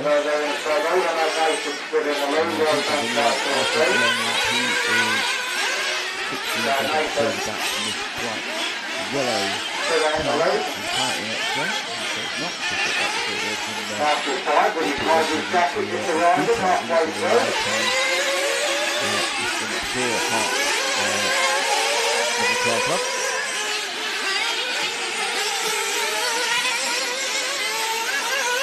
that is now in second place, 24 seconds is the gap between Nathan and Danny Lewington. Darren Cleveland coming in third place.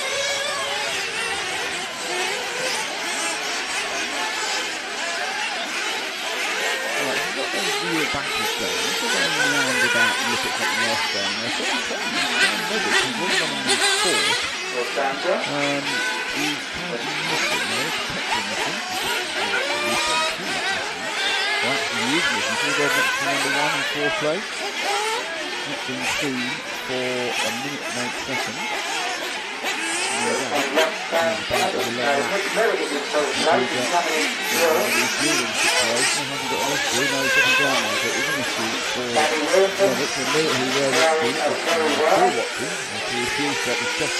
Moved himself into a bump-up place just by being on the track. Sam's now running again, so Sam Medic had a bad lap, a 2-minute lap, but also had a problem doing his pit stop. With the one car in the world, he's got 2 minutes left to pick it up. So he also had a problem doing the pit stop and left a minute 12 seconds.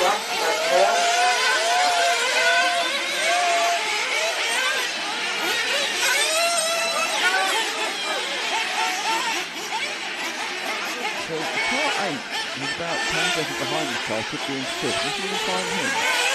I think he might be a bit closer because the petrol is cheaper, isn't it? Jason Nose is in car number 8.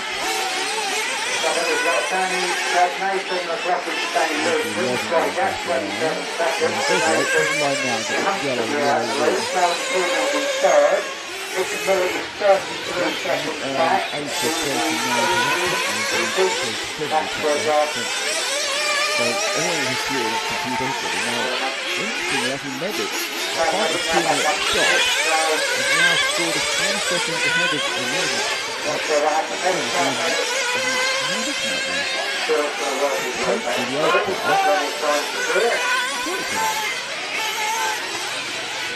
according to this, he's going to be crossed around. That's a 9 car, actually. Misread by me, that's 9 car, Tom Davis. Unconfused in this.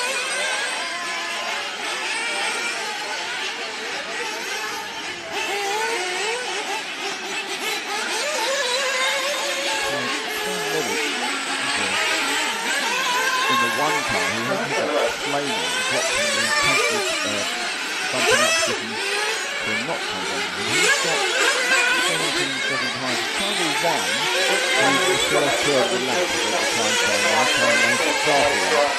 So it's pretty nice in the middle of it. In front of you, even. Car 1.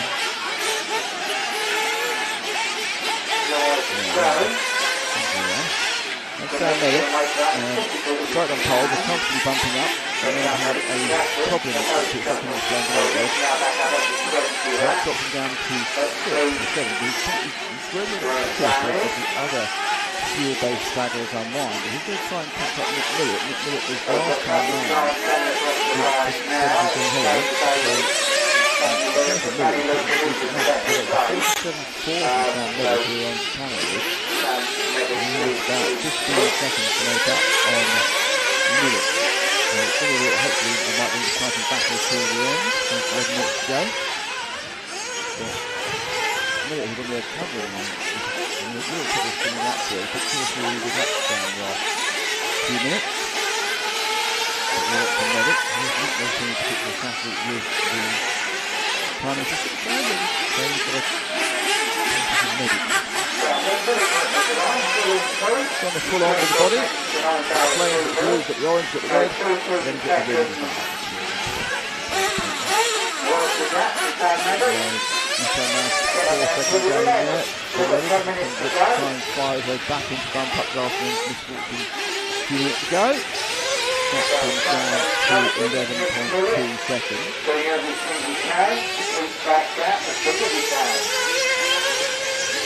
Right, we remain to Danny Lewington. Different laps now, but Danny Lewington could race in second. Duncan with some race in third. Second, Danny Lewington. With Millett. 11.2 seconds last time. 2 minutes and Millett. They Millett's going to feel like 4 his best lap. It was 11 seconds, it's now down to 10 seconds. So,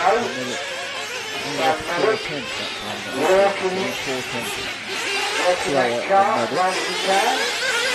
Still has 10 minutes to run.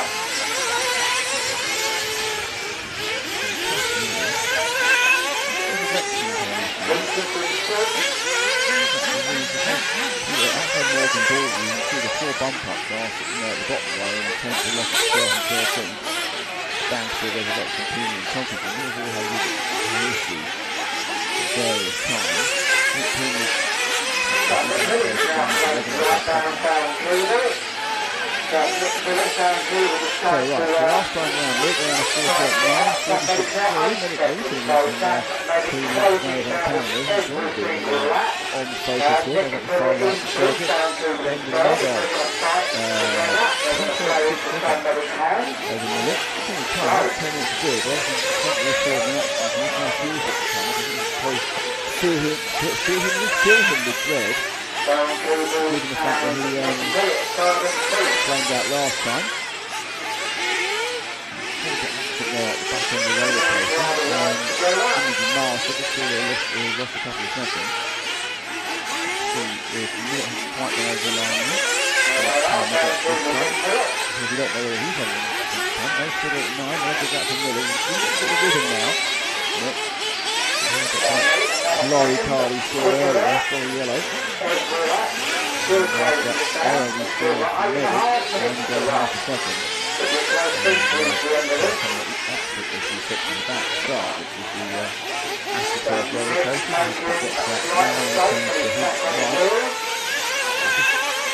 Back at that final landing. Looking away towards the evolution of the corner and far left.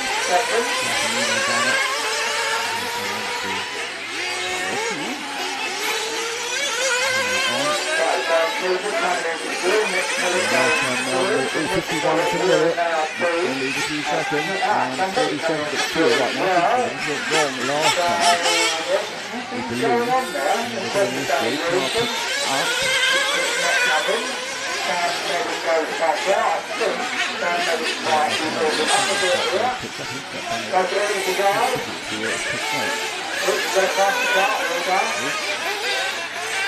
There he goes. Has Millett to make up that Millett in the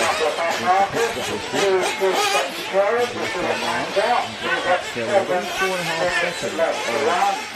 And he's going to be good, isn't it, for down people, so it's not necessarily a one-way fight between Millett and Millett, but also down people involved in that.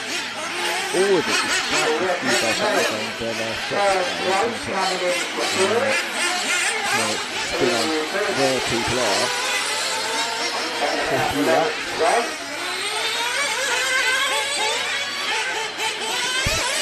So Peter's had a problem, taking him out of contention. Millett is in third. Peter's running again. Peter's running again, but he's about 10 seconds behind Millett. So a 1 minute 16 minutes for Peter. Long pitch that's like a free flow.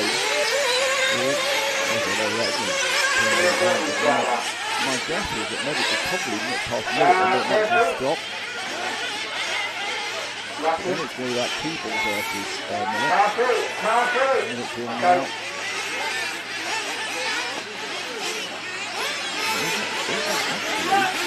Millett's just ahead of...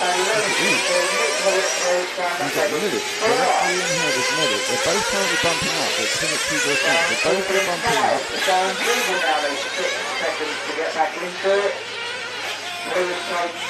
you've got third and fourth both bumping.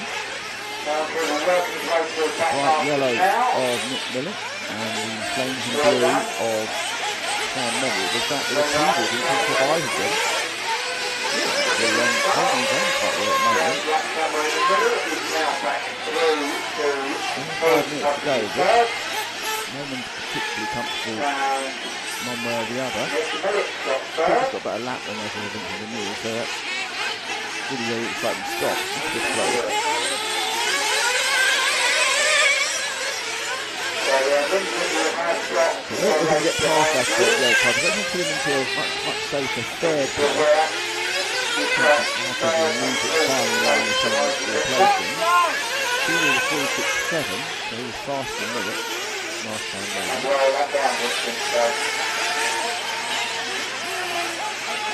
Didn't really see that. It wasn't quite obvious in how long time early. He was really taking down. It was a good time. Newton and Nathan was watching a long way going now. Over the field. Millett going across the line now.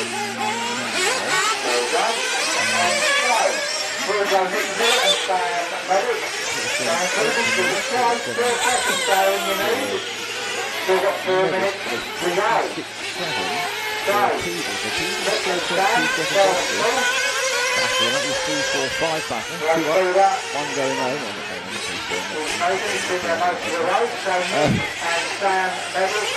A little bit of a loss of momentum there for Millett. Not a huge amount of difference between them. And it's done back to go. 2.5 minutes to go. Is that Peter or is it car 2 behind Peter? There we go, Nick and John, third and fourth. So that car 11.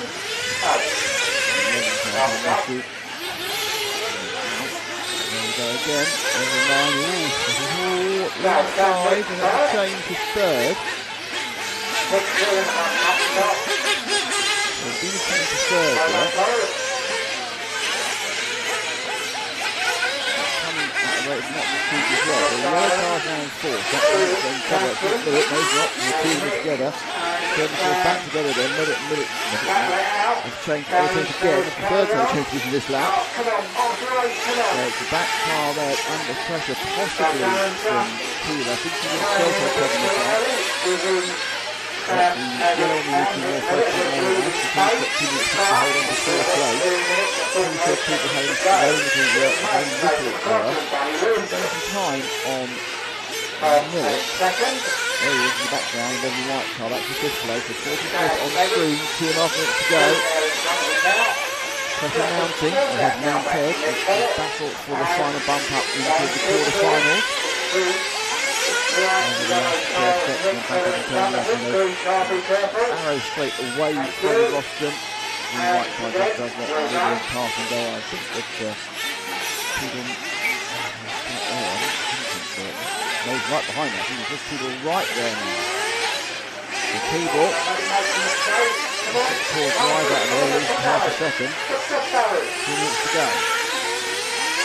He's got back on that, so a couple of minors have. But Medic's had a problem, so Medic's out. The keeper's back in again, Medic dropped behind them both. Where's Medic? The keeper is back in. This is now your fourth place man keeper, he's in. Medic had a big error we didn't see. Oh, now that's a problem for both of them. Back with the yellow car, that's the one that's in fourth, that's Millet. So Millet's got Medic behind him. No. People made a mistake, so it's people now there to 7. That's the red and white car, it's back behind the fourth place. But it has Medic there to catch up. Can't make the background too much.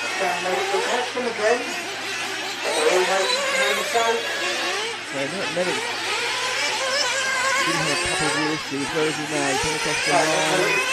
The gap with only a couple of laps to go is 4 seconds. So it's a 4 second gap. He did red and white is in there in the background. That's the mountation.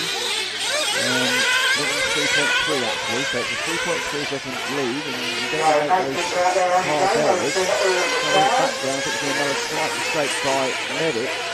These two are third and fourth. There's fifth bouncing around the background. Very wide from people there.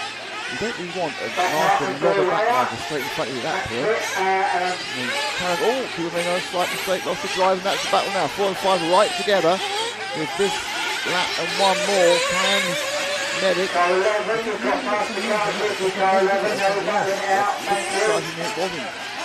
Medic is a little bit further back, across the line now. Medic is right behind now. And the gap is 3 seconds. Both of them had 2 laps. Last lap, keyboard needs to hold the field back to car that's trying to take it off him. Some of them bumping up in the quarterfinal. Keyboard kicks back before he has to kill. Realistically, because it's 4 wheels down, they'll be fine. And he'll take a slightly slower lap with that 3 second cushion.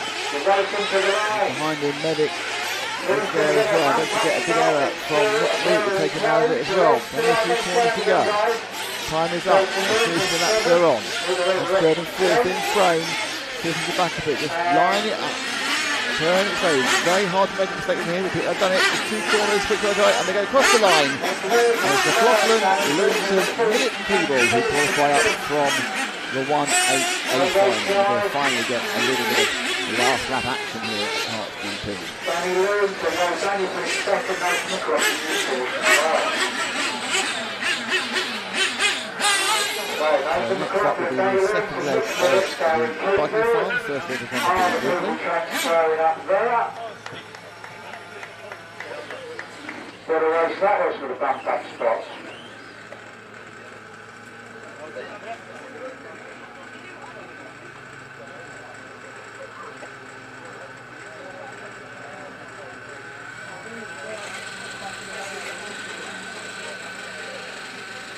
So if you get his cars and everything back to quick and he's just right. McLaughlin from Lewington from Millett from Cleveland, Merrick from John Reed, Jason Ortega Davis, Jamie Banks for Peter Resurrection, and we have 4 cars not really making the trip. Paul Fitzpatrick, Luciano Bini, Nathan Tompkinson and Morgan Baldry, who stopped at various times.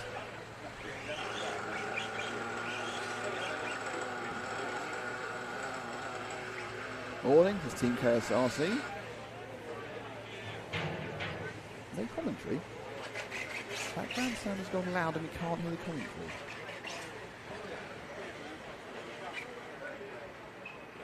Oh, okay, what's going on here then? Background sound's gone loud and you can't hear the commentary. Is that still the situation? Is that still... Okay, so that's weird. The second leg of the E-buggy. Oh, I see what's And the happened. marshals are... How's that happened?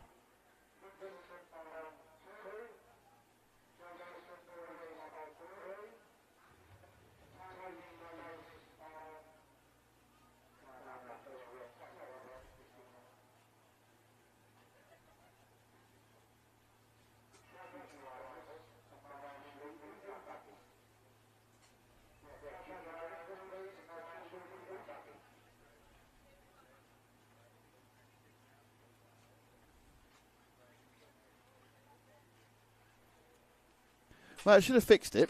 There won't be any background sound for this one anyway, because of course it's the E-buggy. So there isn't an E-buggy sound. I'm not quite sure how that ran away with itself. I'm looking at my my control systems, and that makes no sense how that decided to do itself on its own there. But it did. You're right. It just boosted itself on its own. So we can't really tell what, but the overall. It's like for 20 minutes while I was concentrating on calling the race, Andrew, so I couldn't see that one, but that's slightly irritating. Sorry about that. Hopefully you still got the general excitement that race actually had there. Yeah, okay. Well, we won't really know about the sound levels until we get the nitro running again. The next one, of course, is the E-buggy, but there we go.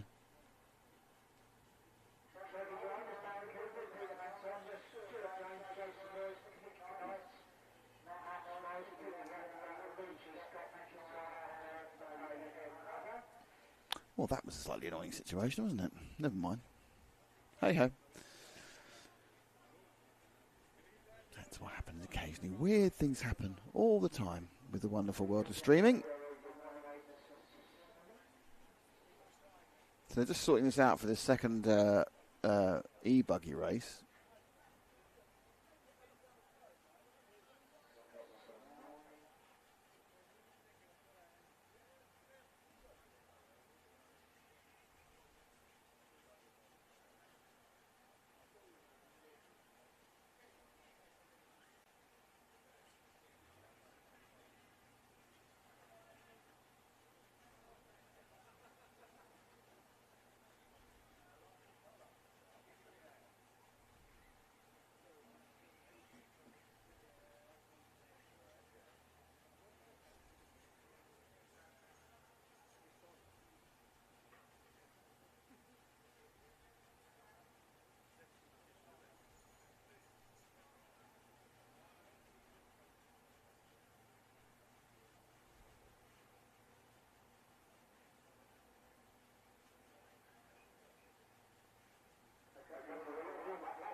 So just ordering out the marshals again. There's a kind of a warm-up lap for the E-buggies.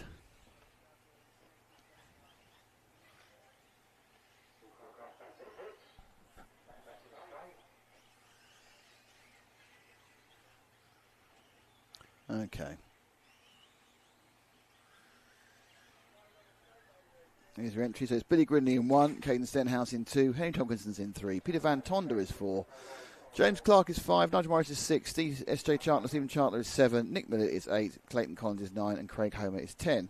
This is leg 2. It's a straight race, so it's about who wins. It's 10 minutes. And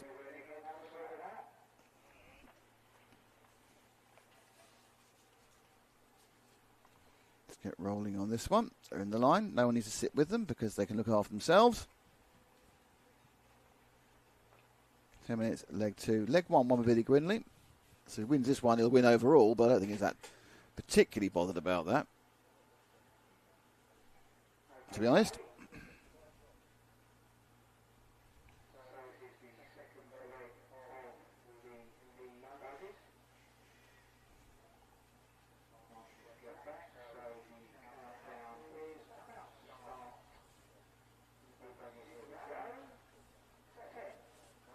Oh, countdown going on. 5, 4. 4's not quite in the right place, is he? They're away for a very quiet few minutes. So E-buggy, don't forget, we have the E-buggy World Championship live on RC Racing TV from Barcelos in Portugal.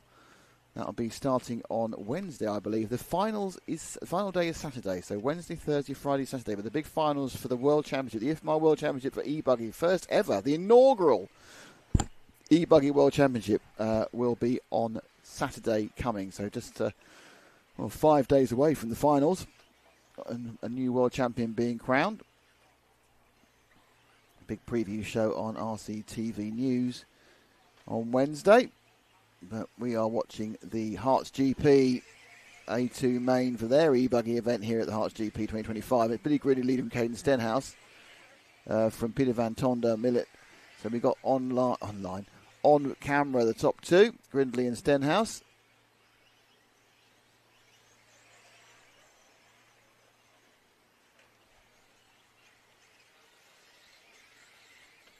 Grindley down as WRC. I'm not sure if he's still WRC. It's Stenhouse behind him. Both kind of greeny bits on them and both on white wheels. Oh, that's Stenhouse gone. So they're already eking out a large lead, and Stenhouse, oh dear, that's not a great couple of corners. So Caden running in second place already. Grindley has got himself 2 laps in the books. Now that's a big error there, isn't it? Sort of 6 seconds. Interesting, we've been looking at 46-second laps. Grindley just put down a 43 flat. On the whole, it depends really on the layout of the track. It's interesting that most of the time E-buggy is a very, very similar lap speed to a nitro buggy. In fairness, the tighter the track, the faster in comparison the E-buggies are, because they can use their instant torque, the electric motors. They haven't got to spin things up in the clutch. The more wide-rangey the track is, it tends to favour the nitro machines, because they do tend to be able to get up to a higher maximum speed. But anything that needs a lot of drive, a lot of power, that is the advantage is with these electric machines. Whilst the ultimate overall amount of horsepower may be less, it's just the access you have to the torque and the power of the electric motors is so much easier. It's much more flexible. It's there from nothing to something.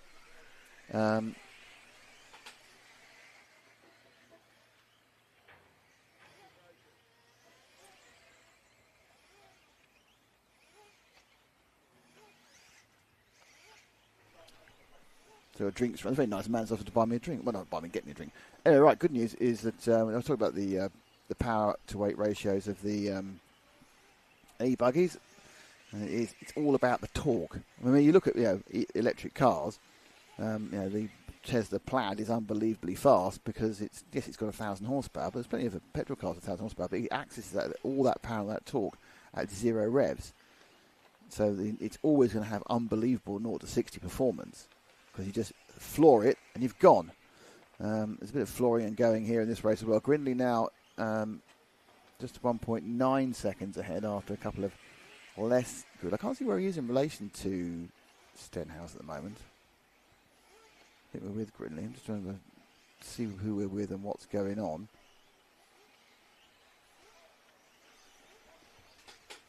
We're with the 2 of Stenhouse. Yeah, Grindley's out.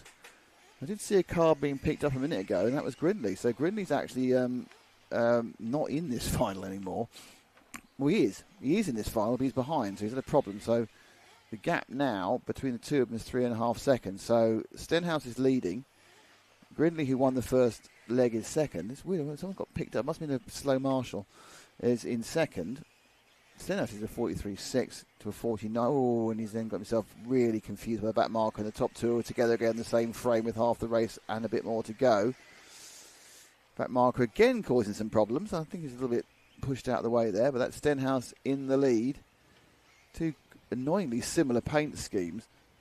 But the pink at the front, that's Stenhouse, and the more reddy yellow at the front, that is Grindley. So they're right together as they scrap for the lead of the second leg of E-buggy. Up and over the roller coaster carpet section. Sharp right-hander off the paving slabs and up and far vertically away from the track. Oh, it's going to get inside. Oh, a lovely little move there. That was just taking advantage of Stenhouse being a little bit more flamboyant. And really went straight arrow up. And then it's changed again. So it's the second change of the lead this lap. Stenhouse going up the inside there. And it's going to be a third change of the lead. Stenhouse lands poorly. So the lead changed 3 times in about 5 corners then. Stenhouse remains, or goes back into second place. The gap's 0.9. Grinley's come back into lead after that problem he had 2 or 3 laps ago with some, looks like it's just a difficult action with difficult marshalling. But Grinley pulled a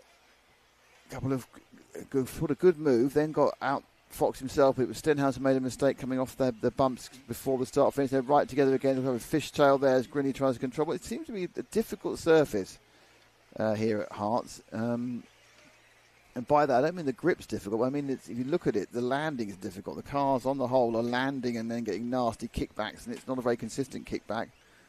So that's the challenge, and these off-road tracks should be challenging. You've not got the usual challenge you'd have of a breaking up surface or a pothole somewhere, but you've got a real sort of uneven landing environment. You're seeing a lot of cars getting kicked up and not quite settling as you'd want them to do. Good corner there by Stenhouse going into the switchback.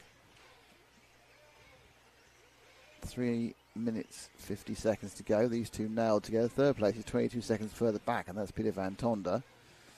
So if Gridley wins this, he will have won both legs and have won the E-buggy, and I think he'll probably make his mind up whether to be in the final leg, which is the last thing of the day, actually. The final leg of the E-buggy is taking place after the main Nitro final.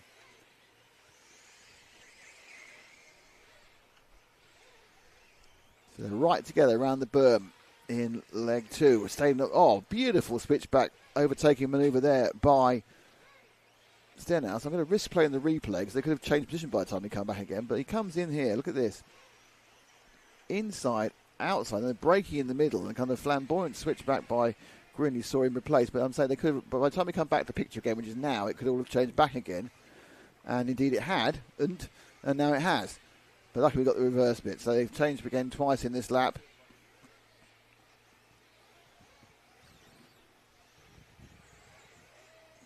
A bit more help from the back markers this time around than we saw a bit earlier. And after all that action, the end result was that Stenhouse was 3/10 closer to Grinley. Grinley makes a little bit of an error coming off that ultra-sharp hairpin off the berm. Oh, Stenhouse made a big mistake. Got it back on its wheels, but that's a big mistake for Stenhouse with 2 minutes to go. Just landed back. It's just landing badly. The cars aren't landing in a predictable manner a lot of the time.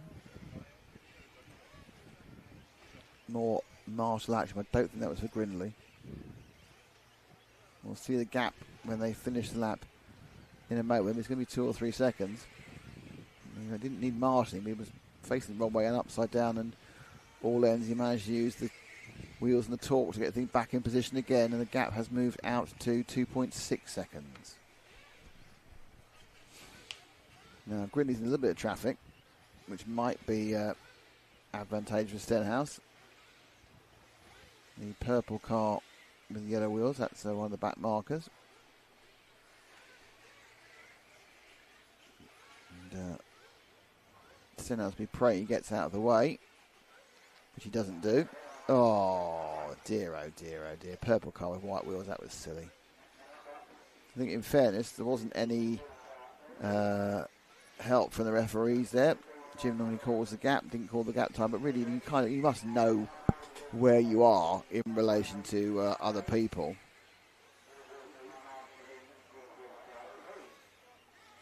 So That's put Stenhouse a long way behind now, 7 seconds back. Let's move forward to our leader then, because it's 7 seconds is the gap. Back with the number 1. Where is he? He's miles, isn't he? There he is. Different postcode. So Grindley got the lead. Small error by Stenhouse, and then Stenhouse got badly blocked by one of the other machines. And that's given Grindley a nice, comfortable lead, and a chance to win the second leg, and a chance to win the overall final. Though I'm sure he'll take part in the third leg. Well, I'm not sure he will take part in the third leg, because it's that last part of the day. He might want to go home. I don't know. But the second leg just easing down to an end now. So Grindley fastest out 42 flat, so there's some real pace in these cars now. It's about 4 or 5 seconds anything we saw in the previous Nitro. I'm just wondering whether there is a little bit of a speed advantage in E-buggy on this layout. It does seem quite twisty-turny, which you would think would give them a little bit of a plus point. There's the car which caused all the problems for Stenhouse, but then across the line now, Grindley's going to finish, and Grindley does take the victory. He is the E-buggy champion, obviously depending on whatever scrutineering goes on. He is the E-buggy champion for 2025. Stenhouse in the end is a long, long way back. I'm wondering when Stenhouse is even going to finish. He does now. So Stenhouse does finish. End up 22 seconds back after some difficult laps. So the winner, Grindley. Second, Stenhouse. Third, Peter Van Tonder. Fourth is James Clark. Fifth is Henry Tomkinson. Sixth is Esther Chantler. And then it's Nigel Morris, Craig Homer, Nick Millett and Clayton Collins. Collins didn't actually start. So that means we will run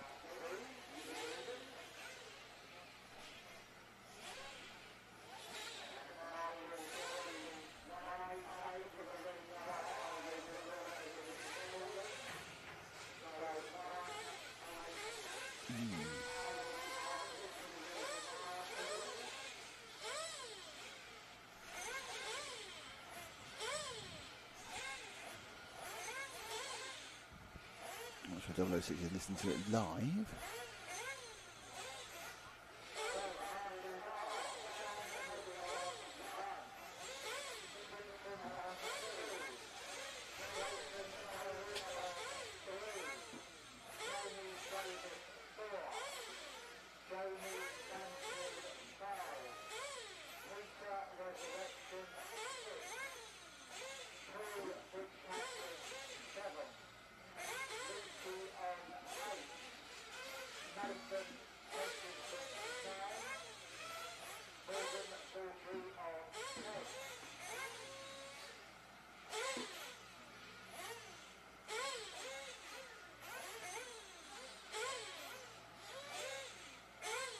Okay, so I've got Nitro here, so we can make sure we have got the sound fixed.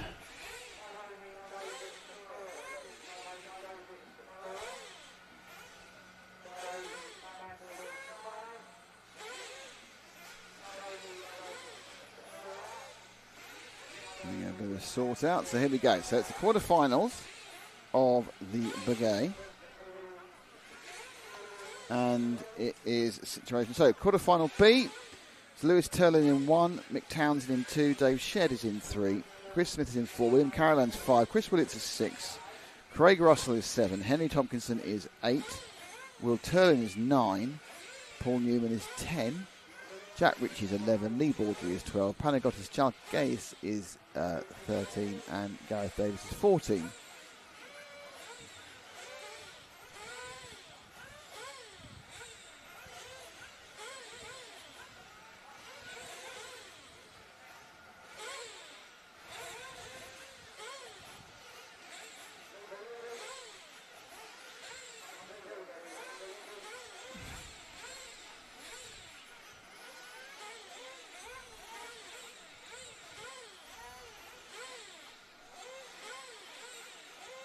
So the car's waiting to be released. I'll get a lap.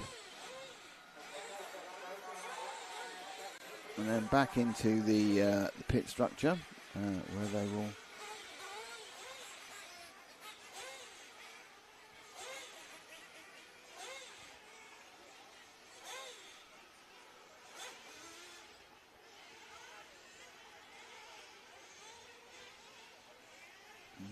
Watching the cars go round on the warm-up lap.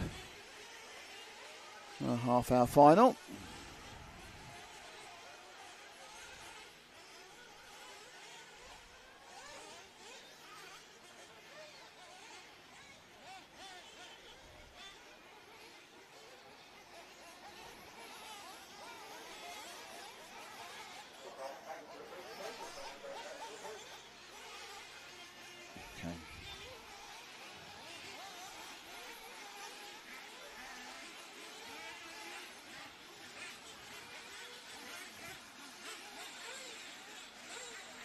Reminder of the grid: Turlin, Townsend, Shed, Smith, Carolan, Willits, Russell, Tomkinson, Turlin, two Turlins, Lewis and Will.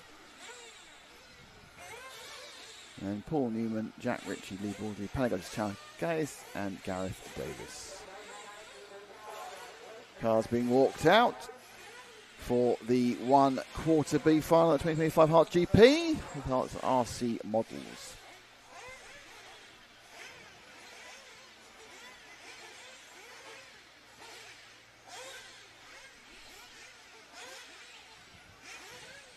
A picnic over there, which is quite nice. Crowd of children watching their tents. The environs of the Herts circuit. No problem for the 4th place car. Chris Smith.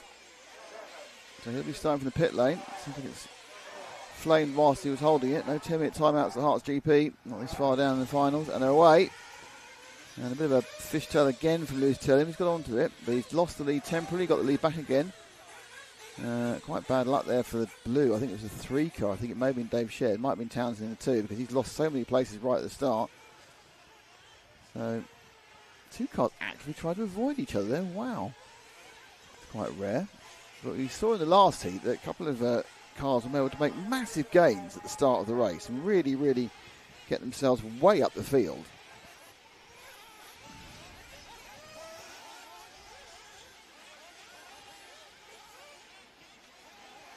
Red and white car bashed down a bit. Not 3 car waiting for the cars to come across the line. We'll see who's who and where's where, what's what.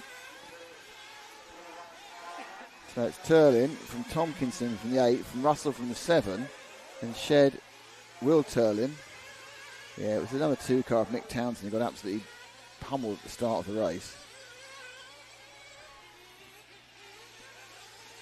That's the 3 machine of Dave Shed in 4th place on camera as he comes over the AstroTurf roller coaster section, then across the tiles and turns, and he got the away.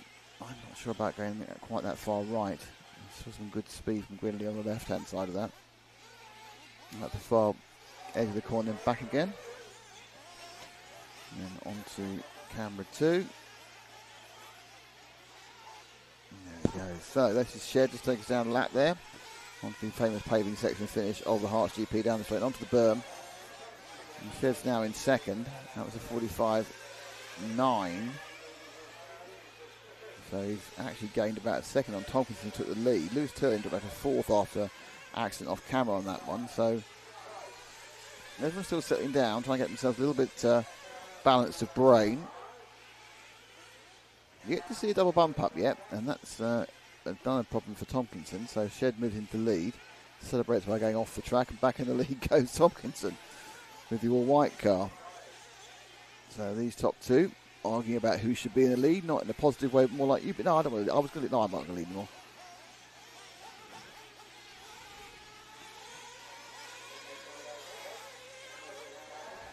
Around the berm, full whack, and we brake hard there. And drifting over the left, we got that really sharp right-hand hairpin. Little double's a bit of a pain. The landing's hard. You see the kick up they get on the rear of the cars. They land at a double. Top 2, just a little leg stretching from Henry. Tomkinson just getting a bit further ahead. A few extra car lengths.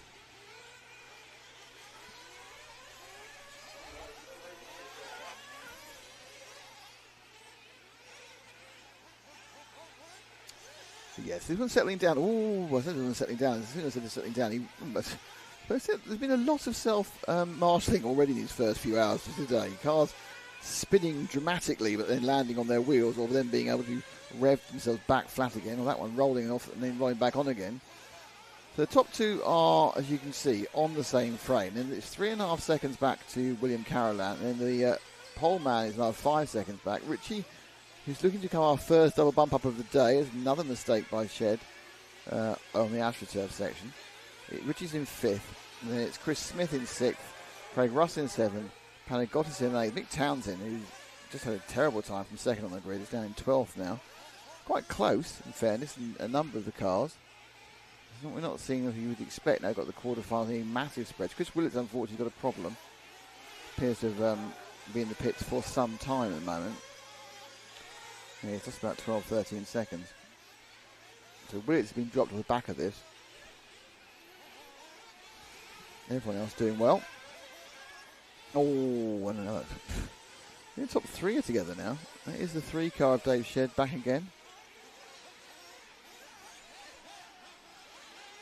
Tomkinson leading. I think Carolan's there or thereabouts as well.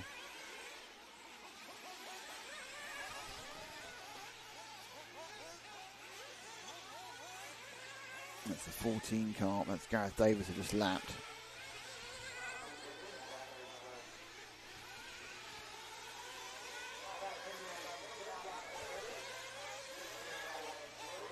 I think Willits as well is towards the back.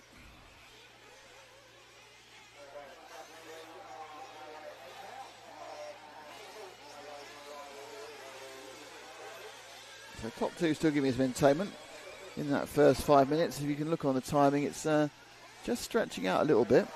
Carolan running in 3rd is should be closing the gap on me. He's only 1.9 behind him, so you'll probably see him in the background. There he is, that's William Carolan. He'll sort of fly in the background regularly. That car is a lapped car, or will be lapped, has been lapped. That was probably Paul Newman, to be honest.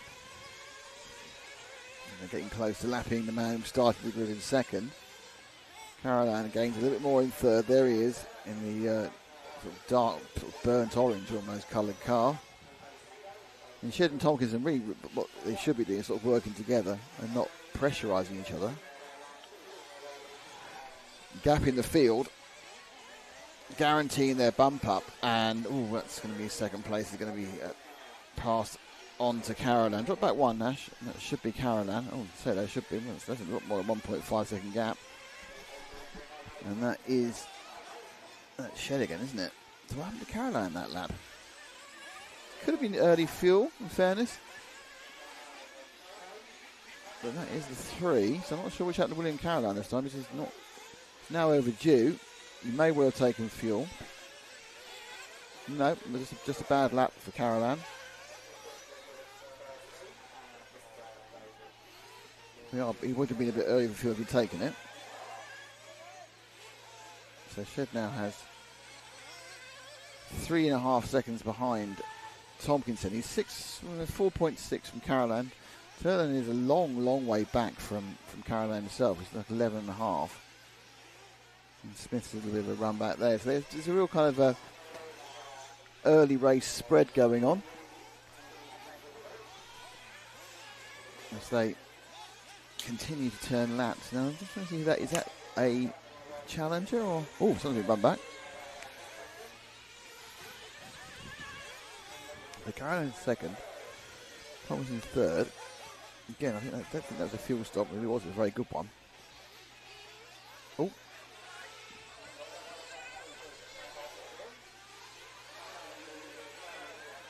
So the 4 car, Smith, sort of involved with Shed as well. I'm not quite sure how that's happened. Making the fuel stop.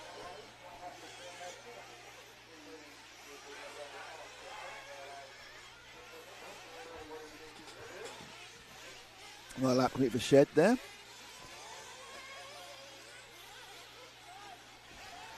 Just behind him was Carolan, but I wasn't sure the Carolan trolled him with some fuel there. The Tomkinson running in 3rd, still with a very healthy lead. over Lewis Turlin. Shed needs to come in for fuel in a second. He's run 8 minutes, 8 seconds so far. A little bit far away. Yeah, kind of come back, this kind of looping on itself. Yeah, a little 1-2.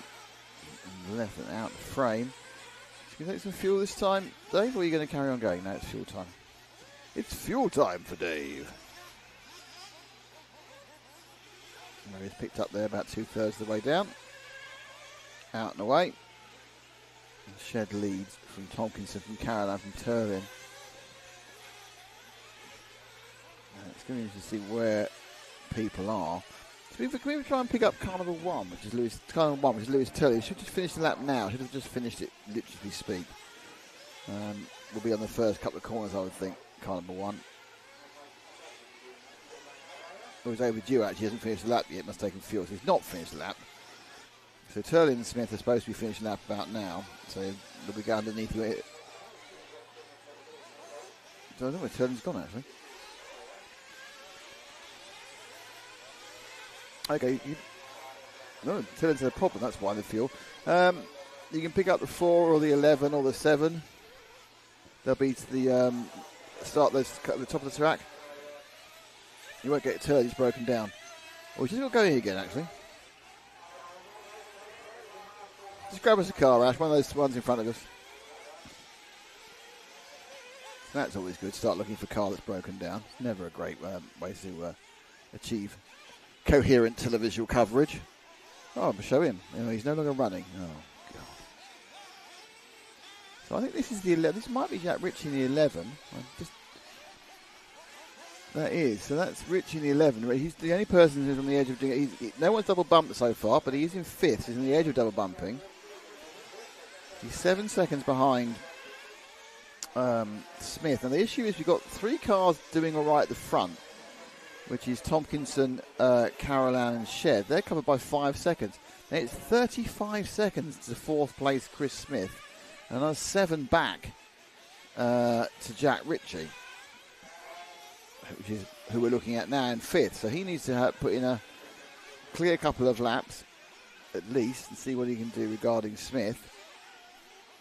It seems kind of like the car lands and you see quite it kind of twists itself on itself as the rear goes around. You kind of wrench it back up with a bit of heavy lock, and yeah, you don't think of it as an error, but it costs you half a second each time it's done it. And there's a lot of the cars doing it in a lot of different places here at the track.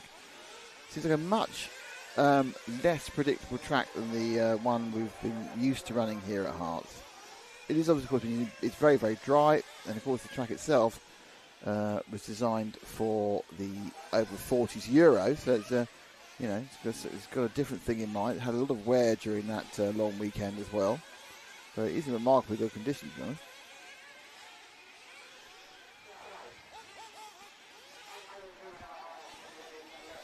So we're only just over a third of the way through this one. Let's see what Ritchie can do in relation to Smith. Last time round he gained about 3/4 of a second. This time round he's gained a second, so he is gaining on Smith. His best time is 4/10 faster than the best time that Smith's has. Mick Townsend coming back from that dreadful first lap is up to 6th in the 2 car. He is another 11 seconds or so behind. Look at that. Just going up inside of Rich there was that the 8 of that was Tomkins. That's our leader, wasn't it? Lapping. So our leader now has a lap on 5th place. So Henry Tomkinson, oh dear, that's just, you have no time to do that when you're trying to catch up, Jack. So our leader, Smith's just done a 46.7. That error is going to mean the best this will be is a 48. Which goes with a 48.8, yeah, 48. Tomkinson just turned a 43.17. By far the fastest nitro that we've seen so far today. So he found a real burst of speed. Dave Shedd's overdue for some reason. It's just a bad lap. Another issue for Ritchie. And this is, you just can't afford to have these problems when you're on a heavy catch-up. I mean, you've got 17 minutes to do it. But you're on a big catch-up. You've got to try and put that effort in and in some way I mean, you're in a rock and a hard place when you're playing catch up, because obviously you've got to push to gain the time. When you push, you're going to have there's more chance of things are going to go wrong with the errors. And it's all very well to quote Lena Gade, who was, of course, the race engineer for Audi during their glory days at Le Mans. Her team of Marcel Fazler, Benoit Trollier, and Andre Lotterup. I think won twice with her, maybe won 3 actually. And her mantra as a race engineer on the pit wall, highly competitive Le Mans 24 hours, was push without risk. Which I suppose in a multi-class endurance race, it's kind of got a point. You go as hard as you can, but you don't dive bomb a slower car. You don't look for a difficult patch trying to go around the outside of the Porsche curves and you get around the car. You're saying, I'm going to go as fast as I can, but I'm not going to do anything silly. I'm not going to do a banzai up the inside of someone. This isn't about, a lot of this, of course, in endurance racing, it's not about overtaking someone directly against you. In multi-class racing, how you overtake the people in different classes. So if you don't get past them quickly, we'll hold you up and slow you down.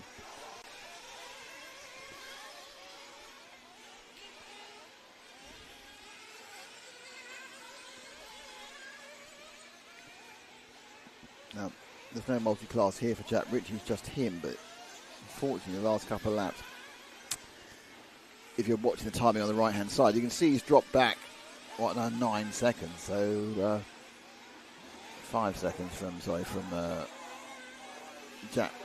Chris Smith. Mick Townsend's getting closer, so it could be our number 1 challenger, may change to be Mick Townsend.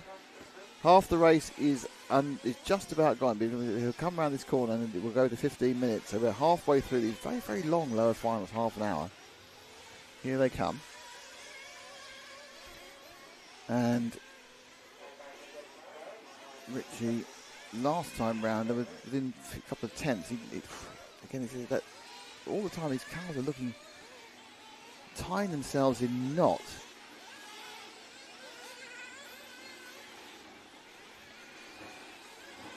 But they've de-knotted themselves now. Anyway, so you look at it and you go, come on, and you think, this is a very difficult job to try and go fast without making any errors. But there are things which you think, that's just a mistake. So across the line, just to give you an idea, Smith's just done had a poor lap and 53.5. In comes Ritchie for fuel.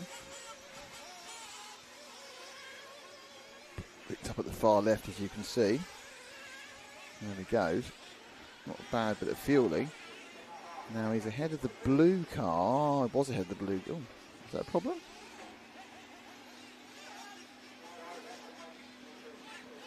No. Oh dear, oh dear, oh dear. Driveline problems. Flamed out. It's always the most vulnerable time for a nitro car. They're in or out of the pits. Oh, very sporty running there by the Marshal. Don't drop your phone. Marshall very concerned about his phone from his pocket there. And that one's run back. Okay. Let's have that 2 car will do right in front of you. Yeah, that's the one going away from us now. That is the 2 machine of Mick Townsend. No, that's a 7 actually. It's a 7 car of Craig Russell, isn't it? So is that 7 or 2? I think it's a 7 car of Craig Russell. I can't tell. Oh wait, they come. Yeah, that's a 7 car. That's Craig Russell in 7th place. Not seen him so far, so let's give him a little bit of love. I think he's got the leader car behind him.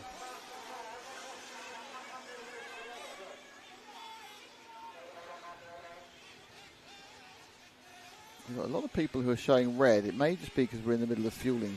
We're coming around a fueling area. Oh, wow. That is a lot of rotations. So many rotations, I think we need to count the rotations. Here we go. So, let's see how many rotations we get here. 1, 2, 3, 4. It's 2. I can't count the rotations. That's ridiculous. Hang on a second. We're going to have to slow that down even more, aren't we? That's uncountable number of rotations on that one. Here we go. We're going to go down a bit slower. See if we can count the rotations on the number 7. So, count with me, children. And it's 1, 2, 3, 4, 5, 6, 7, 8. I think that's 8. It might be 8.5. I don't know if anyone thinks it might be more than 8.5. Tell me. I think it's 8.5 rotations. which, to be honest, is good by anyone's standard. There is the 7. Battling hard. Who's it gone past him? Oof, that was the 6. So the 6 of Chris Willits and the 7 of... there's a lap between the two of them, between Willits and Russell, even though they're occupying the same part of the track. Mick Townsend in the 2. If we can try and find the 2, who's... I think slightly behind these people on the track. Yeah, so the 2 car... Just wait for the 2 car. It's going to be going... I think he's blue, but I won't guarantee it. Yeah, I think he's the blue car coming around just the corner back now. So he's going to come under you any second now. That's the blue car. I'm pretty sure that's the 2. From memory of him having a problem on the first lap. So there's the 2 car. He is currently not bumping up. He's 9 seconds or 8.7 seconds off bumping up.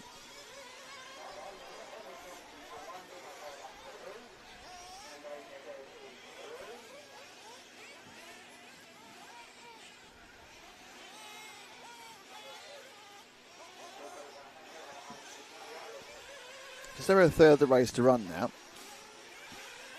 We've lost both the Turlins, which is very unlucky for that family. They're both out and have been for a few minutes. Jack Ritchie, after his problem flaming, he's got running again, but he's down in 11th and about 2 laps off. So Henry Compton's leading comprehensively by 11 seconds from William Carolan. And it's another 17 seconds of Dave Shedd. Chris Smith is back another 24 seconds. So really now a lap and a half between the first and fourth. But this man, Mick Townsend, 6.6 seconds behind. He's not. That is Chris Smith ahead. So the battle for 4th and 5th is actually on the same frame now. That's Smith just ahead as they go away from the rostrum for the left-hander. So target acquired and target passed. Wasn't quite, was it? 4th and 5th, a bump up. Chris Smith. Oh, and Chris in the orange car's gone wide. So it is now 4th place for Mick Townsend in the blue car. Mick's not told us what chassis he's on, but he should get scored officially now. He crosses the line into 4th. There we go. So Smith, really bad lap for Smith. 54.7. It's not all over, but it looks good for Mick Townsend at the moment. There's a third of the race to go. No, there is a third of the race of these back markers. That's 11 of Ritchie recovering from his flame when he was almost there or thereabouts. Getting the bump himself.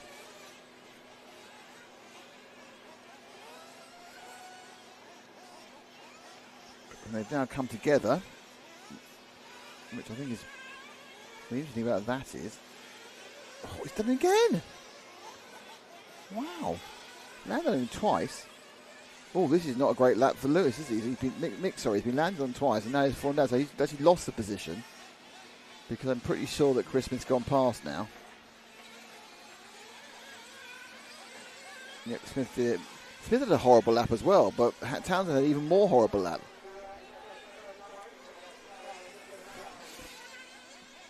Dave Shedd now is best part of a lap ahead of them in 3rd, but that's back in the battle's back on again. Townsend in the blue and Smith in the sort of orange and white. They are battling for the final bump up place into the semi-finals. That's where we're going next, the semi-finals. A lot of that was caused by back markery situation. That's the lead. That's the bump up changed again, and then it's just a kind of a slow motion death really for Smith there as he falls over on the tiled section. So back into 4th place goes Mick Townsend, and back bumping up is Mick.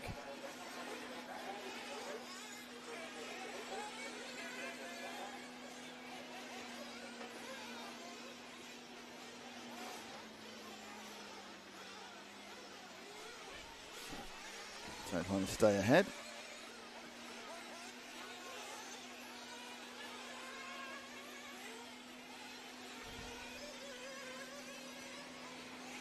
Stay in that bumper with Mick Townsend. He's not really going. He's going to catch Dave Shedd. He's a lap behind, effectively. He does seem to have already pulled out quite a nice gap from Chris Smith. It was 2.8 last time round. Going in for fuel, but we'll tell you what the gap was prior to going in for fuel.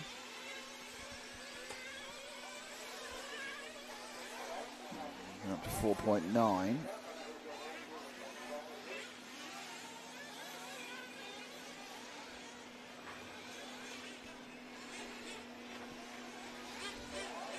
Smith had another less than stellar lap.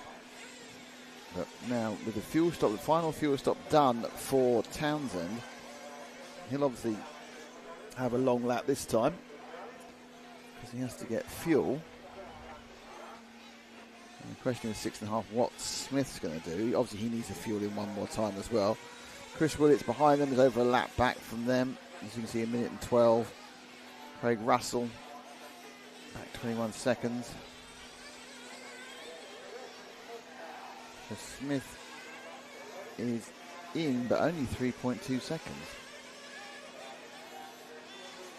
So that's not enough time to get yourself in and out for fuel, is it?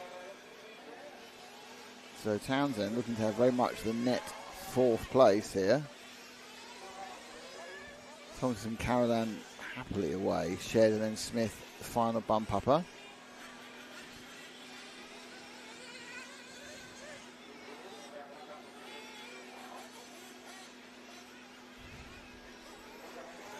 So Will Smith must need more fuel, surely. He can't get to the end from where he was. But there are some interesting staggers around. Smith goes round with a 46.3, Townsend a 47.7, so Smith gains another 1.4 seconds. I'm expecting him to come in for fuel. I have been wrong though, those expectations in the past, but he didn't seem to be running on a particularly different strategy. You can obviously run quite late. You've only 8 minutes, you're not going to come in until now anyway.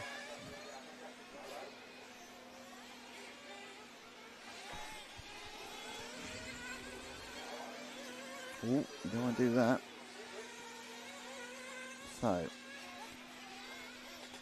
I'm watching Smith. Is he coming in for fuel? Yes, so Smith's fueling now, which will be helped by the fact that it's not been a great lap, to put it mildly, for Mick Townsend. 2 errors.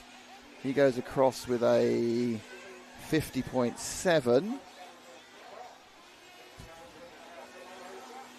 Townsend now is ahead of Smith. Now, Smith did have 9 seconds for his pit stop. It's taken a bit longer than that, unfortunately, for Smith fans.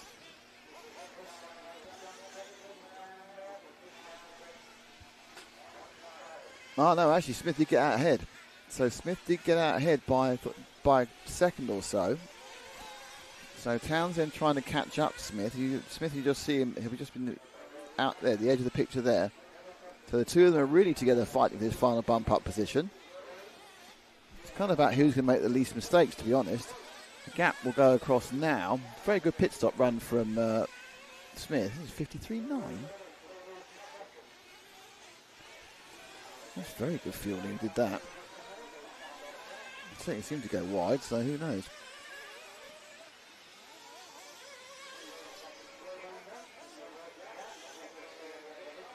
Townsend 47.3.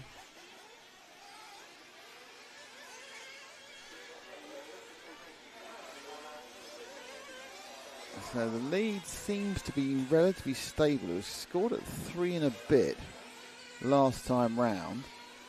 It's just the point where you can't quite see on the camera both cars, but I can, if I'm looking out the window, I can see both cars on the same quite easily. A bit of a showboating there. Smith 45.9, 46.5. Townsend lost another half second.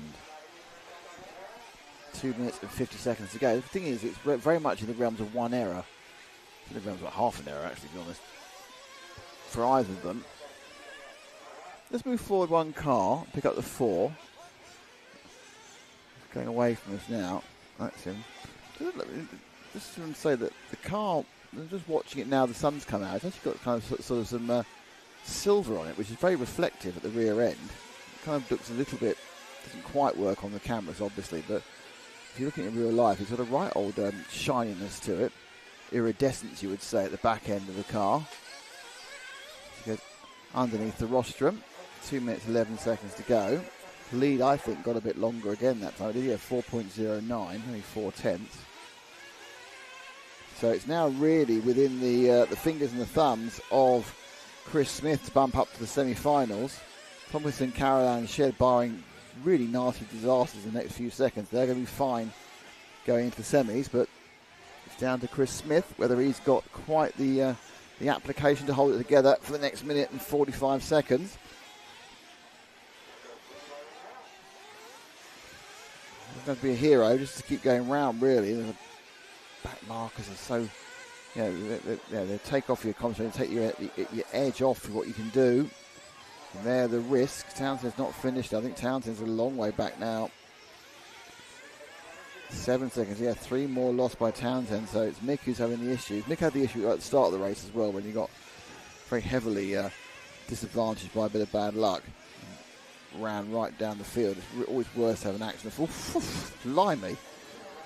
Somehow the Forrest Smith avoid the car pointing the wrong way and the kind of potential crash on crash that happened behind him. So not as he's 7 seconds ahead now. He's got cars in between himself and Townsend.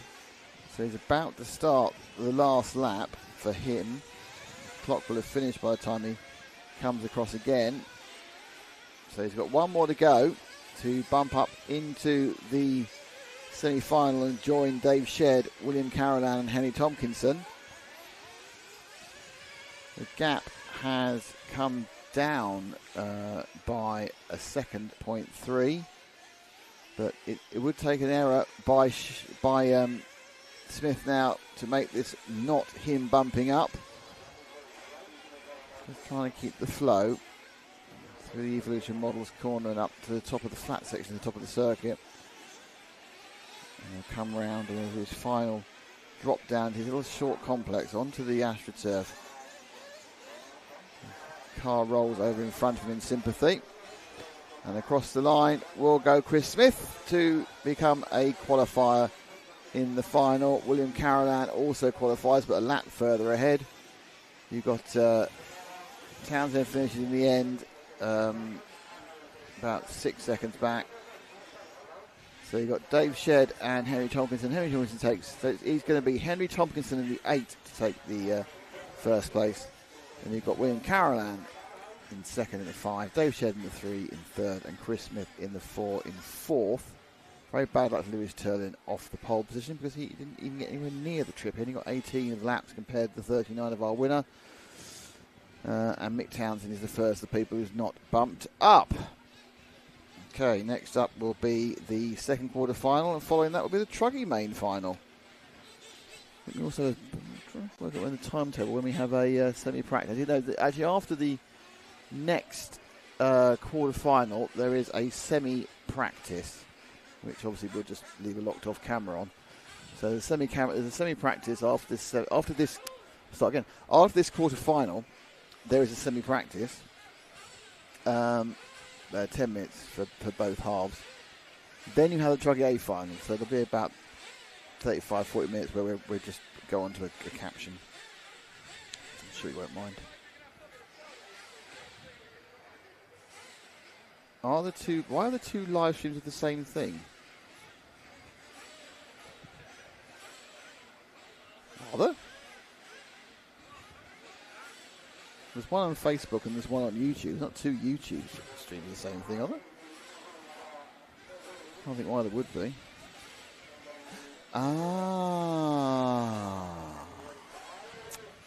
There are two live streams of the same thing. You're right. I've made a mistake, haven't I? I'll try and sort that out. I've been confused about this for a while, actually. Thank you for telling me about this second live stream of the same thing, because I've been completely confused about what's been going on. Right, okay. Let me see what I can... I can't really sort it out.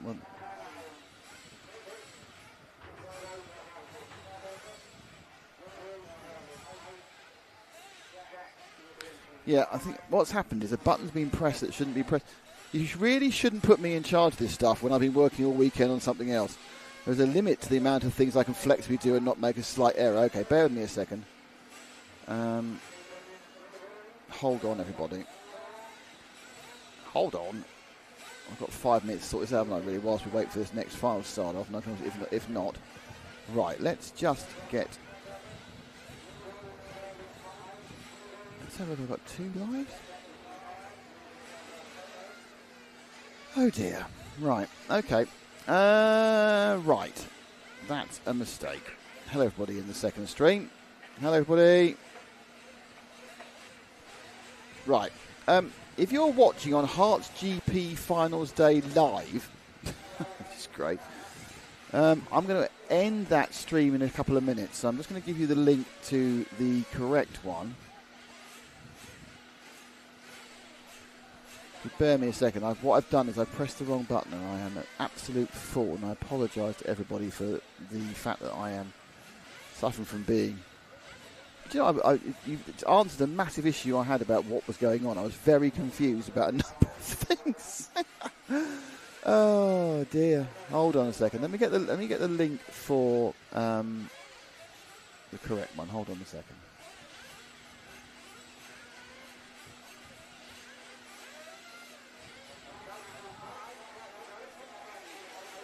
Okay, we might be able to do it till afterwards. Okay, what we're going to do? I'll let this. We'll carry on running with two for this semi-final. This quarter-final. What we'll do after the quarter-final is because we've got a bit of a break then while the semi-practice is on. Is I will shut down one of them, but I will also give the one I've shut down the link to the one that's going to carry on running, if that makes sense. So if you're watching on the one that's got about 30 views, that's the wrong one. And I will sort that one out. So I apologise for the confusion, which is entirely caused by me, and the fact that I don't normally use this system recently. But I will give you the link to the correct one, and if we wait for the second quarter final to go underway, and we'll do it at the end of the second quarter final. I will close down one of the streams, and I'll do what I meant to do, which is start a Facebook stream. What a fool. Here we are. That's the runners for the A final. A side of it is Ashley Evans, Thomas Russell, Mick Craddock in 3, David Rose, Darren Wilby, Dan Hancock, Harry Douglas, James Baxter, Wayne Buckhorn, James Clark, and the 4 bump-ups are Nathan McLaughlin, Danny Lewington, Nick Millett and Darren Keeble.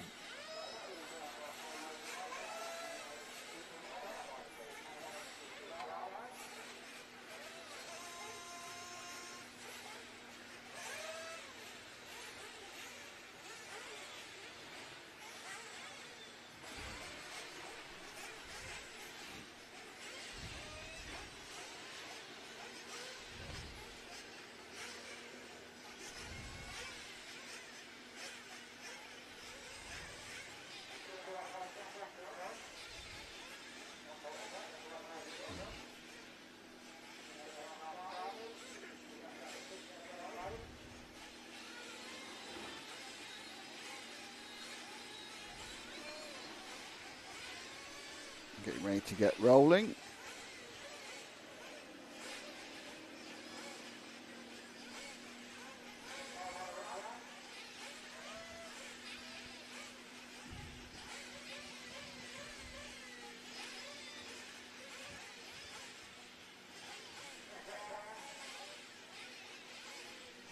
Any second now.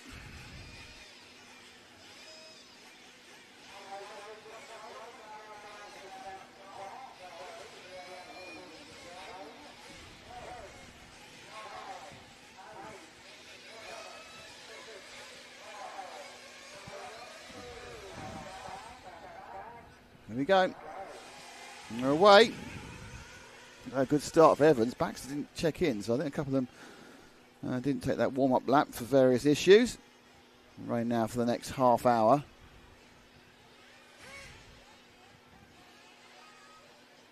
Oh, car broken down already. The car 2, I think he's flamed. A little bit flat-footed, but I think this is a flame for the 2 of Thomas Russell.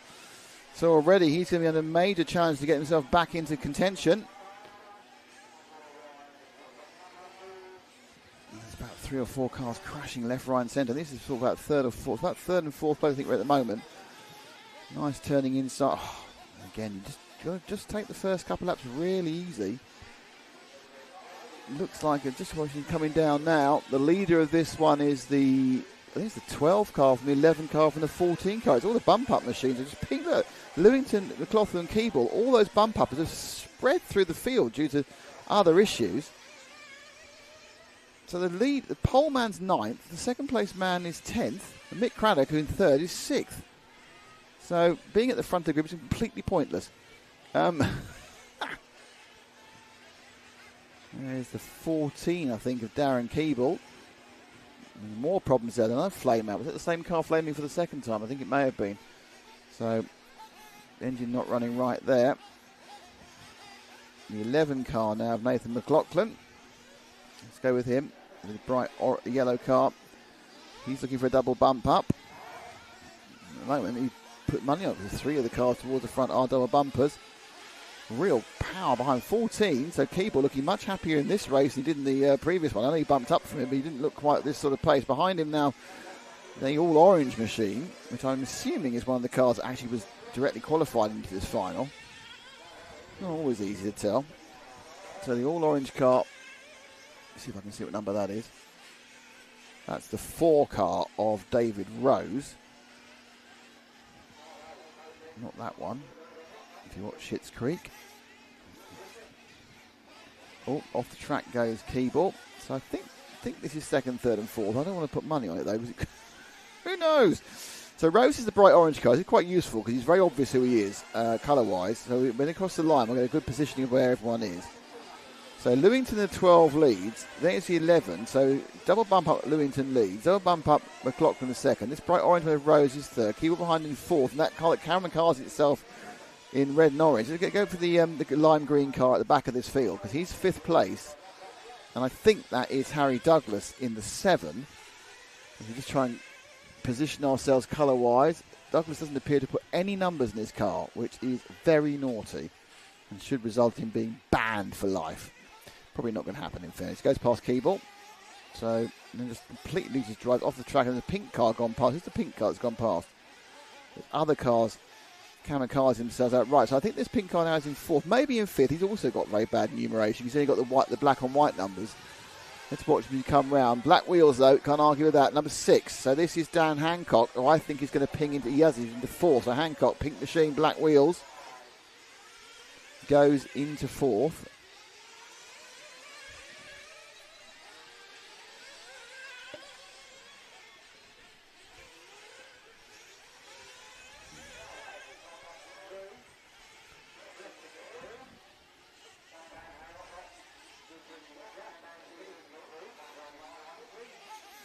Left and right. So, Lewington from McLaughlin. That's quite close. And it's David Rose is close as well. Top 3 are very close at the moment. Though not quite as close as they were looking last that round. This man's in 4th. This is Rose. Now, his gap back to Douglas, which is the gap back to the bump or not bump. No, we haven't actually got through the first pit stop yet. Is 4 seconds. And Keeble, who was a bit less than that now, who was running around. You've got Ashley Evans now ahead of Keeble. So Ashley Evans, who started on pole, sort of beginning to move himself up the field slightly. 2 cars didn't start this one, did they? We've got 3 cars that didn't start this one. James Baxter, James Clark and Nick Millett didn't even start the race. Or didn't complete the first lap. I think that the 8 car didn't complete the first lap with the flame out. I think the other 2 may have actually not started. We saw a couple of cars hadn't checked in at the start. Yeah, Baxter and Millett didn't check in. I think James Clark broke down the first lap, so they were all having problems during the warm-up. Everyone racing hard. Rose now still running in 3rd. He's got up another position, getting got past Hancock. Let's drop back a car, Ash, and that should be that unmarked number 7. So I think that's the unmarked 7 of Douglas, which means we probably have started fuel stoppery. We think that shouldn't be allowed, that car, having no numbers. I'm assuming it's 7. I might be completely wrong, of course. Who knows? But that should be the 7. Just ahead of them is that the 11 who's dropped back a little bit. That is Nathan McLaughlin now. So McLaughlin's dropped back. So the black-winged Flory car, that's McLaughlin in the 11. And behind him, I think is the 7 of Douglas. It is. Hancock still remains in 3rd, Rose in 2nd. This is the bump up bite. Can Douglas? Oh, no. You get these kind of weird bits where the chassis just bends itself in 3, it seems.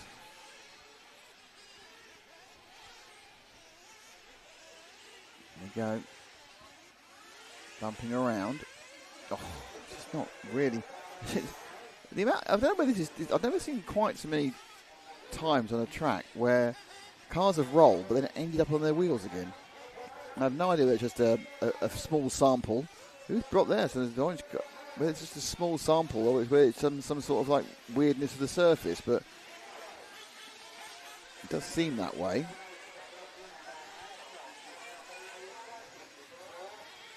So Douglas is in fourth. Rose has dropped down to fifth. He was something was upside down earlier.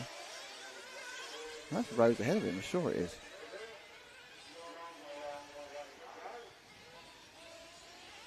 That's weird. So there's Douglas.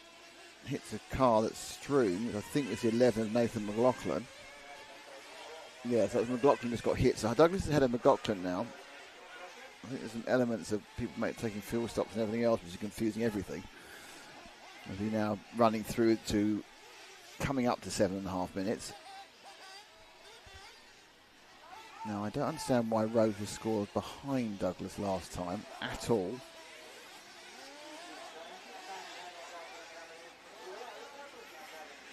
It's Dan Hancock, that's why there's two bright pink cars. It's all going on now, isn't it? So Hancock out and through. Oh, problems. Oh, they're doing a little tune-up. Prepared to take time during this pit stop for Harry Douglas to do a little bit of a tune-up. Wasn't happy with the situation the engine was running. He's got McLaughlin behind him now. It's going to be a real kind of position. Oh dear, that doesn't help. McLaughlin was fighting with him. So, it'll be interesting to see where everyone is now. I think that was just about everyone now has made their first stop. I think that could give us a little bit of a chance to work out where everyone is. Because it's been quite a strange opening stanza of this one, with all the bump uppers suddenly being at the front and then sort of drifting back again, but still not seeing some of the low numbers at starters forcing their way towards the front of the grid. So it's the 6 from the 7 from the 11. Oh, changed rows. The 9 from the 6. 9 from the 6. From Douglas, so Lewington, Douglas and McLaughlin now.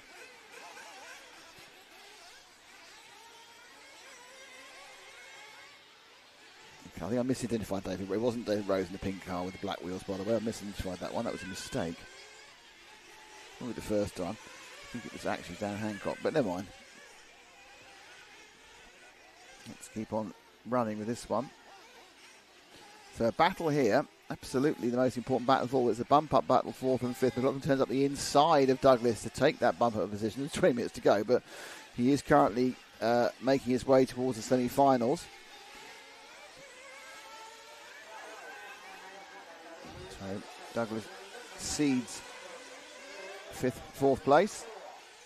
And interesting, Dave Rose is 15 seconds back from this battle. And then behind him is Mick Crannock, the man, the myth, the legend.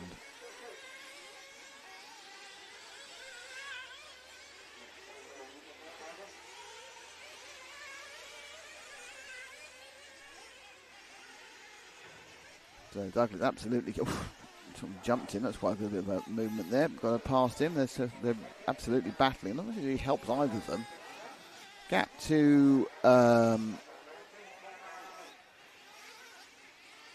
interesting, they're both now scoring 3rd and 4th, so they are both bumping up. McLaughlin. Now, who's that behind? Is that the fast? No, but that's a very late fuel step. Someone's doing 10-second stops. So Hancock drops down to 5th. So Douglas now is in 3rd. He's dropped back 1, Ash, to what should be the 9 car. Hello. It's one hell of an entry into the camera, isn't it? It is the 9 car. Then Hancock, who I misidentified as David Rosa, is actually Dan Hancock in the pink machine. The 6 car. So he is now running in 5th. This is the 4th and 5th battle. Wayne Buckingham in the pink into light blue machine. The 9. And then you've got the all pink with black wheels of Hancock. And behind him, I think, isn't involved in this battle. It's a car not involved in this battle at the moment. That's the car 2 of Russell, who's a lap back and trying to recover from a bad start. There's a bit of a, pretty certain that bit of marshalling there was actually one of our cars that's involved. Not totally sure. I'll have to wait and see if it was a Marshall or the car. I think that was, yeah, that was the 7 being Marshall's. That was Douglas has dropped that 5th now. This is 3rd place for Buckhorn. Hancock in the pink. He's in 4th. Just drop on, make the pink car the focus. He's in 4th. And then you see the yellow car catching up quickly. That is the recovering Douglas heading there just earlier on the lap.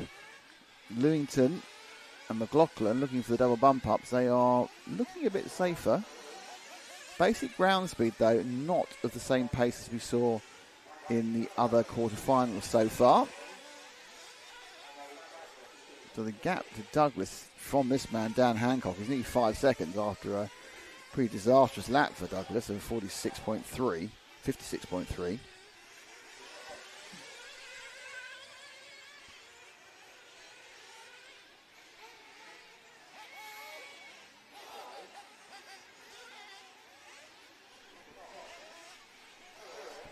Oh, you don't want to do that.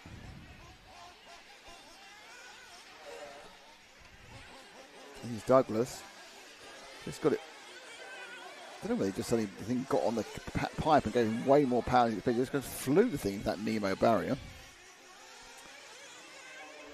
So that's going to put Hancock into a bump up position. Or is that Lewington now we're looking at? Sorry, that was a cough. Hang on a second. He's going to have a cough switch. So this coming down now, that is the 2 car. That's not involved in this situation at the moment, Ash. So just wait for the next car that's coming on, who may or may not be involved in what's going on, because it's got a bit confusing at the last, as often happens. Here we go. This could be anybody, couldn't it? It's some random interloper. That's the 1 car, I think, which is Ashley Davis in 4th. Right, this is our current 4th place man, just bumping up. Ashley Davis, our 4th place runner. Out towards the top end of the track. Oh, that's not the track either. Lobs himself off the track, gets back on it, and oh, look who's coming on and trundling along here. It's our good friend, Harry Douglas. So, interestingly, Douglas now is back in 4th again. I'm getting confused by this, because some way he got past Douglas at Evans, but there's Douglas in 4th, 7. Rose behind him, who's not in the pink car, I got that one wrong. And then you got Kralik as well, who's kind of working his way back into the positions because of the less than stellar driving as some of the others. And Carby, that's another problem for the 1. So actually Evans now is the drop back 2.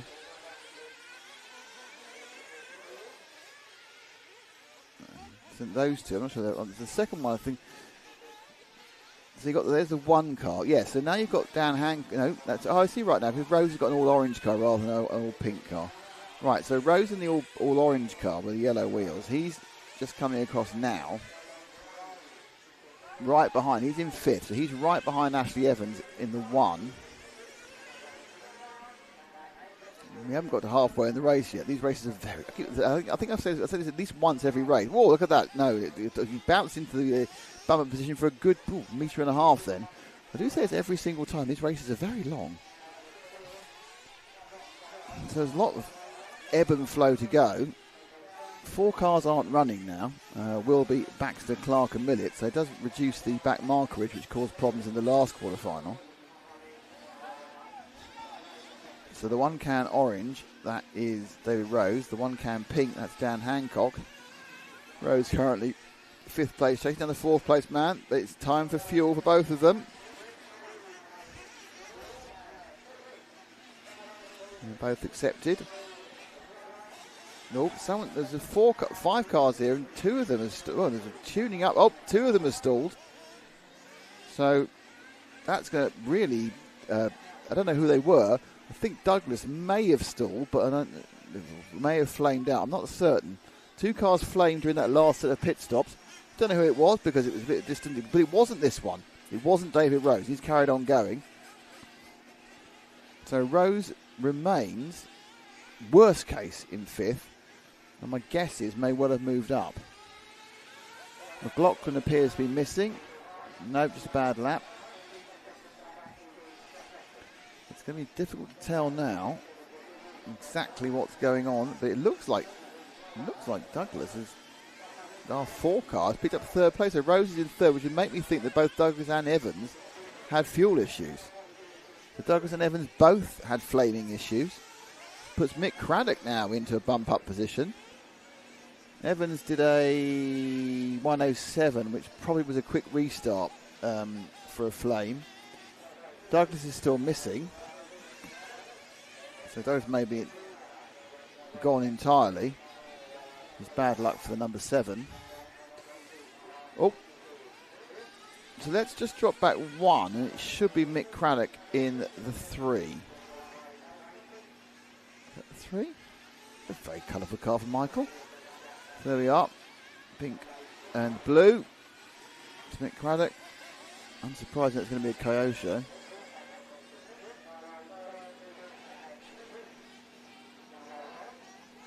So Mike, obviously for years, travelled with the Kyosho team to all the events as the chief mechanic.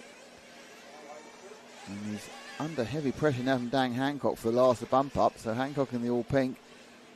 It's the majority blue with a bit of pink for Mick, and they are effectively fighting over the last bump up position. The Evolution model section are on the top of the ridge. That sharp turn back before they go onto the little section, a bit of AstroTurf onto our camera. And they turn again. And Craddock, who has quite a bit of experience, has worked his way towards the front after a not stellar start, but Hancock's also got some reasonable pace. Last time round, Hancock was 4 tenths quicker than Mick. So the chaser a little bit faster than the chased. The gap was officially 0.8 of a second, a little bit less now. Well, actually, no, a little bit more now. Depending, it's kind of going in and out of that sort of gap, depending on the corner. It's very wide from down there. Got the run up he wanted though for the that little jump on the infield.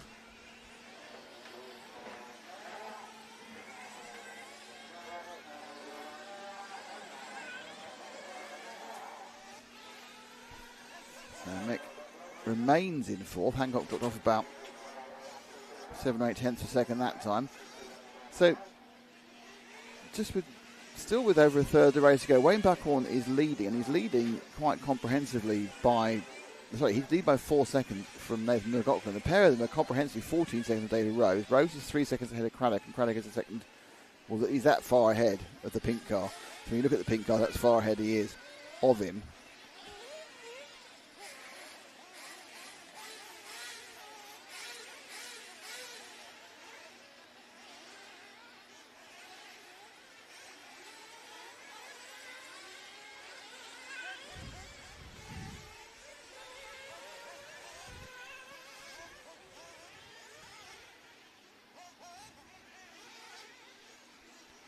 Just looking a bit further down, Keeble, who was briefly shown in the bump ups, he's dropped down to 7th. We have lost Harry Douglas, so he's the 5th driver to retire from this race. So we're just down to 9 runners. So it's been a right old race for attrition so far, with a third of the event still to go.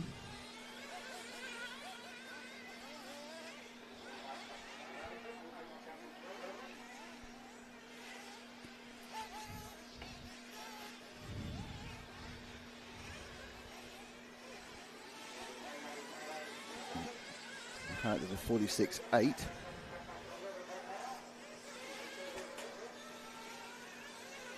Hancock a 48.4. So Hancock is dropping off. This 4th and 5th is stretching.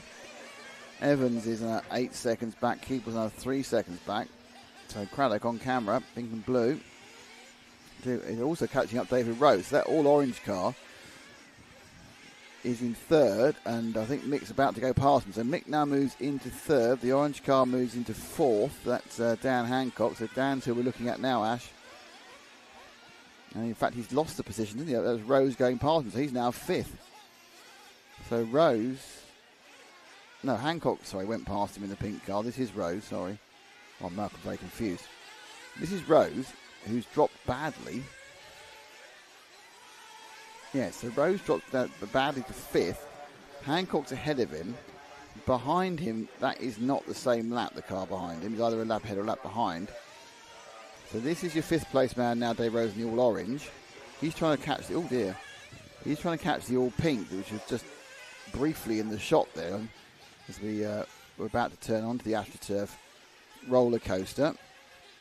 Icon throws itself under the... Thomas Russell appears to have gone as well now, so we could be down to 8 running cars. Nope, he was just late.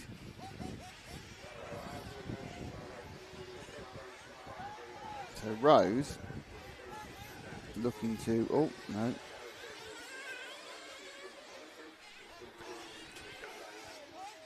So Rose is looking to make up that little bit extra, but he's not massively out of this one. He's managed to get 5.5 seconds behind Hancock, which is pretty impressive work for 2 laps. I mean, I know he's facing the wrong way last lap, but he's now got to try and make up 5.5 seconds. He's got 8 minutes to do it, so it's not like it can't be done. 3 decent laps with no errors, and that will probably make it up, because people just aren't running clean on this circuit. It's a tricky little thing. I don't think there's a lot of confidence in where you're landing when you're taking off.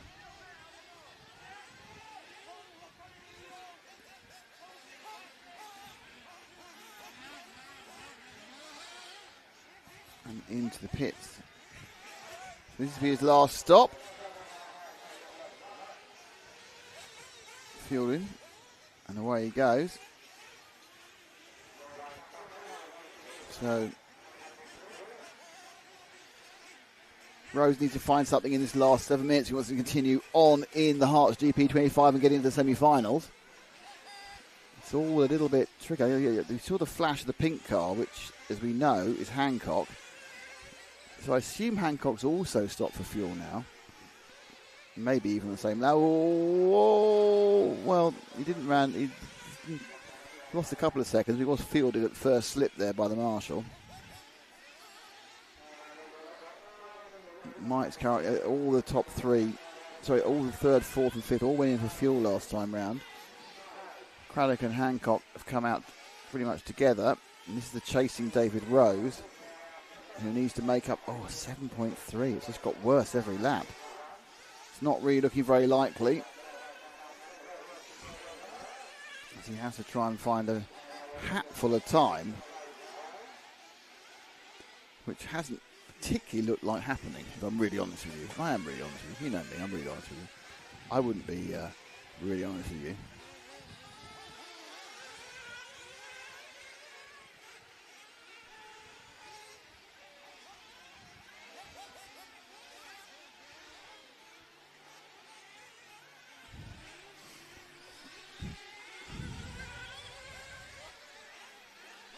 So just coming down the last 5 minutes, well, I don't say last 6 minutes, it's 5:52.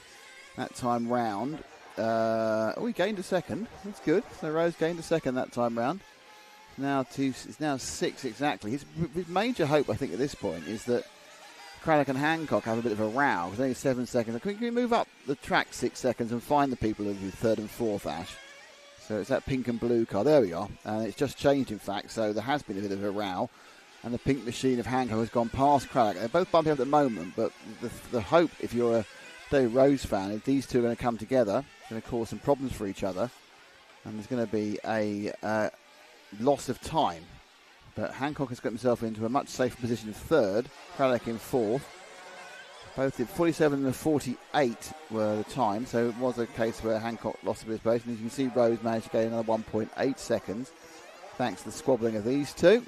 Craddock throws it a little bit wide there before he now turns into that switchback before going over the carpet section of the roller coaster element.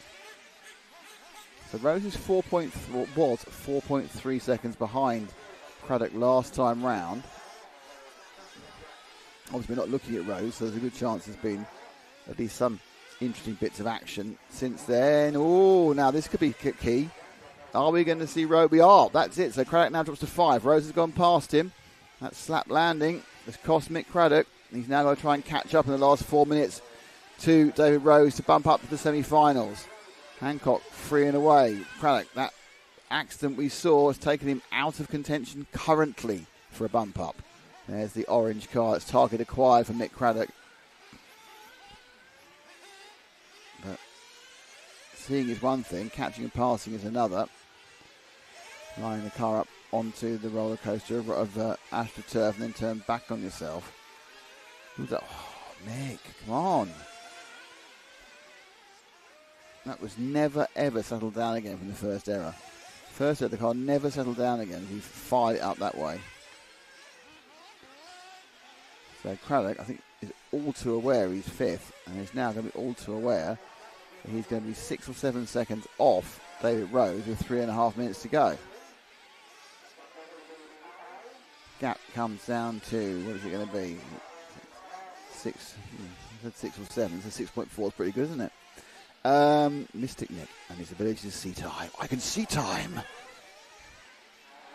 Just to remind you, after this race has got the same practices, so we will just block off a camera or two. And then after that, it is the Truggy A final and then the 2 semi-finals.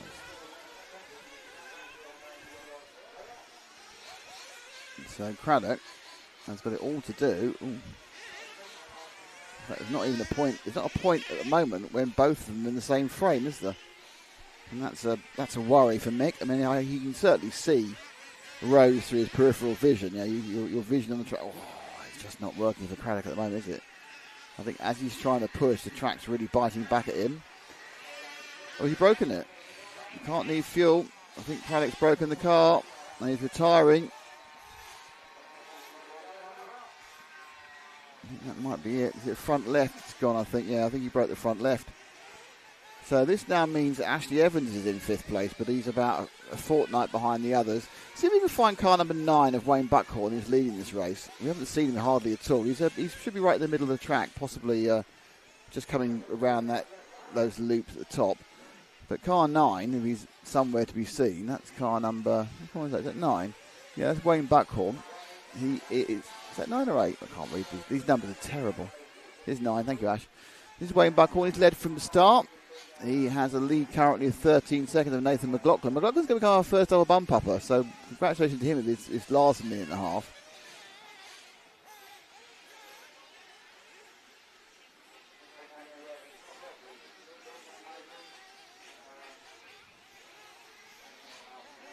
It's looking quite bad for. So we're going to see what Evans come across now and what the gap is between 4th and 5th, because Craddock's obviously it's 30 seconds, so that's not going to be a breach without breakdown. Craddock unfortunately there to break down as he pushed hard to catch David Rose. This is the guy who's leading the race. The pink and blue machine of Buckhorn. So 9th, but that was a blessing in disguise as the front of the grid of this one kind of disintegrated into, I'll use the word chaos, but I think it was chaotic silliness more than anything else. So it's going to be 2 more for Buckhorn. Though interesting, he needs to do one of them because it won't be 2 more for McLaughlin. So 1 more lap and Buckhorn will be winning this. McLaughlin will be getting his second bump up. Hancock will be bumping up and Rose will be bumping up. So the all orange and the all pink 1-cam machines are both going to bump up into the semi-final. 7 go up from the semi-final from each side, and there is a last chance as well. There's no excuse not making the A-main.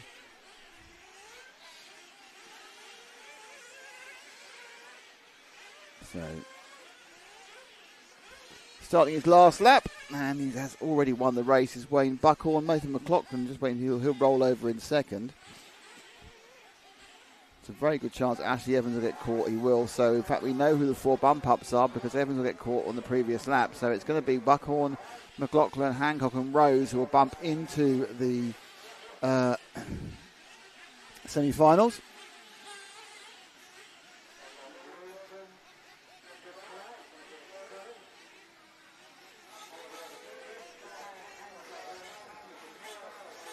Here we go. A few more corners for Buckhorn.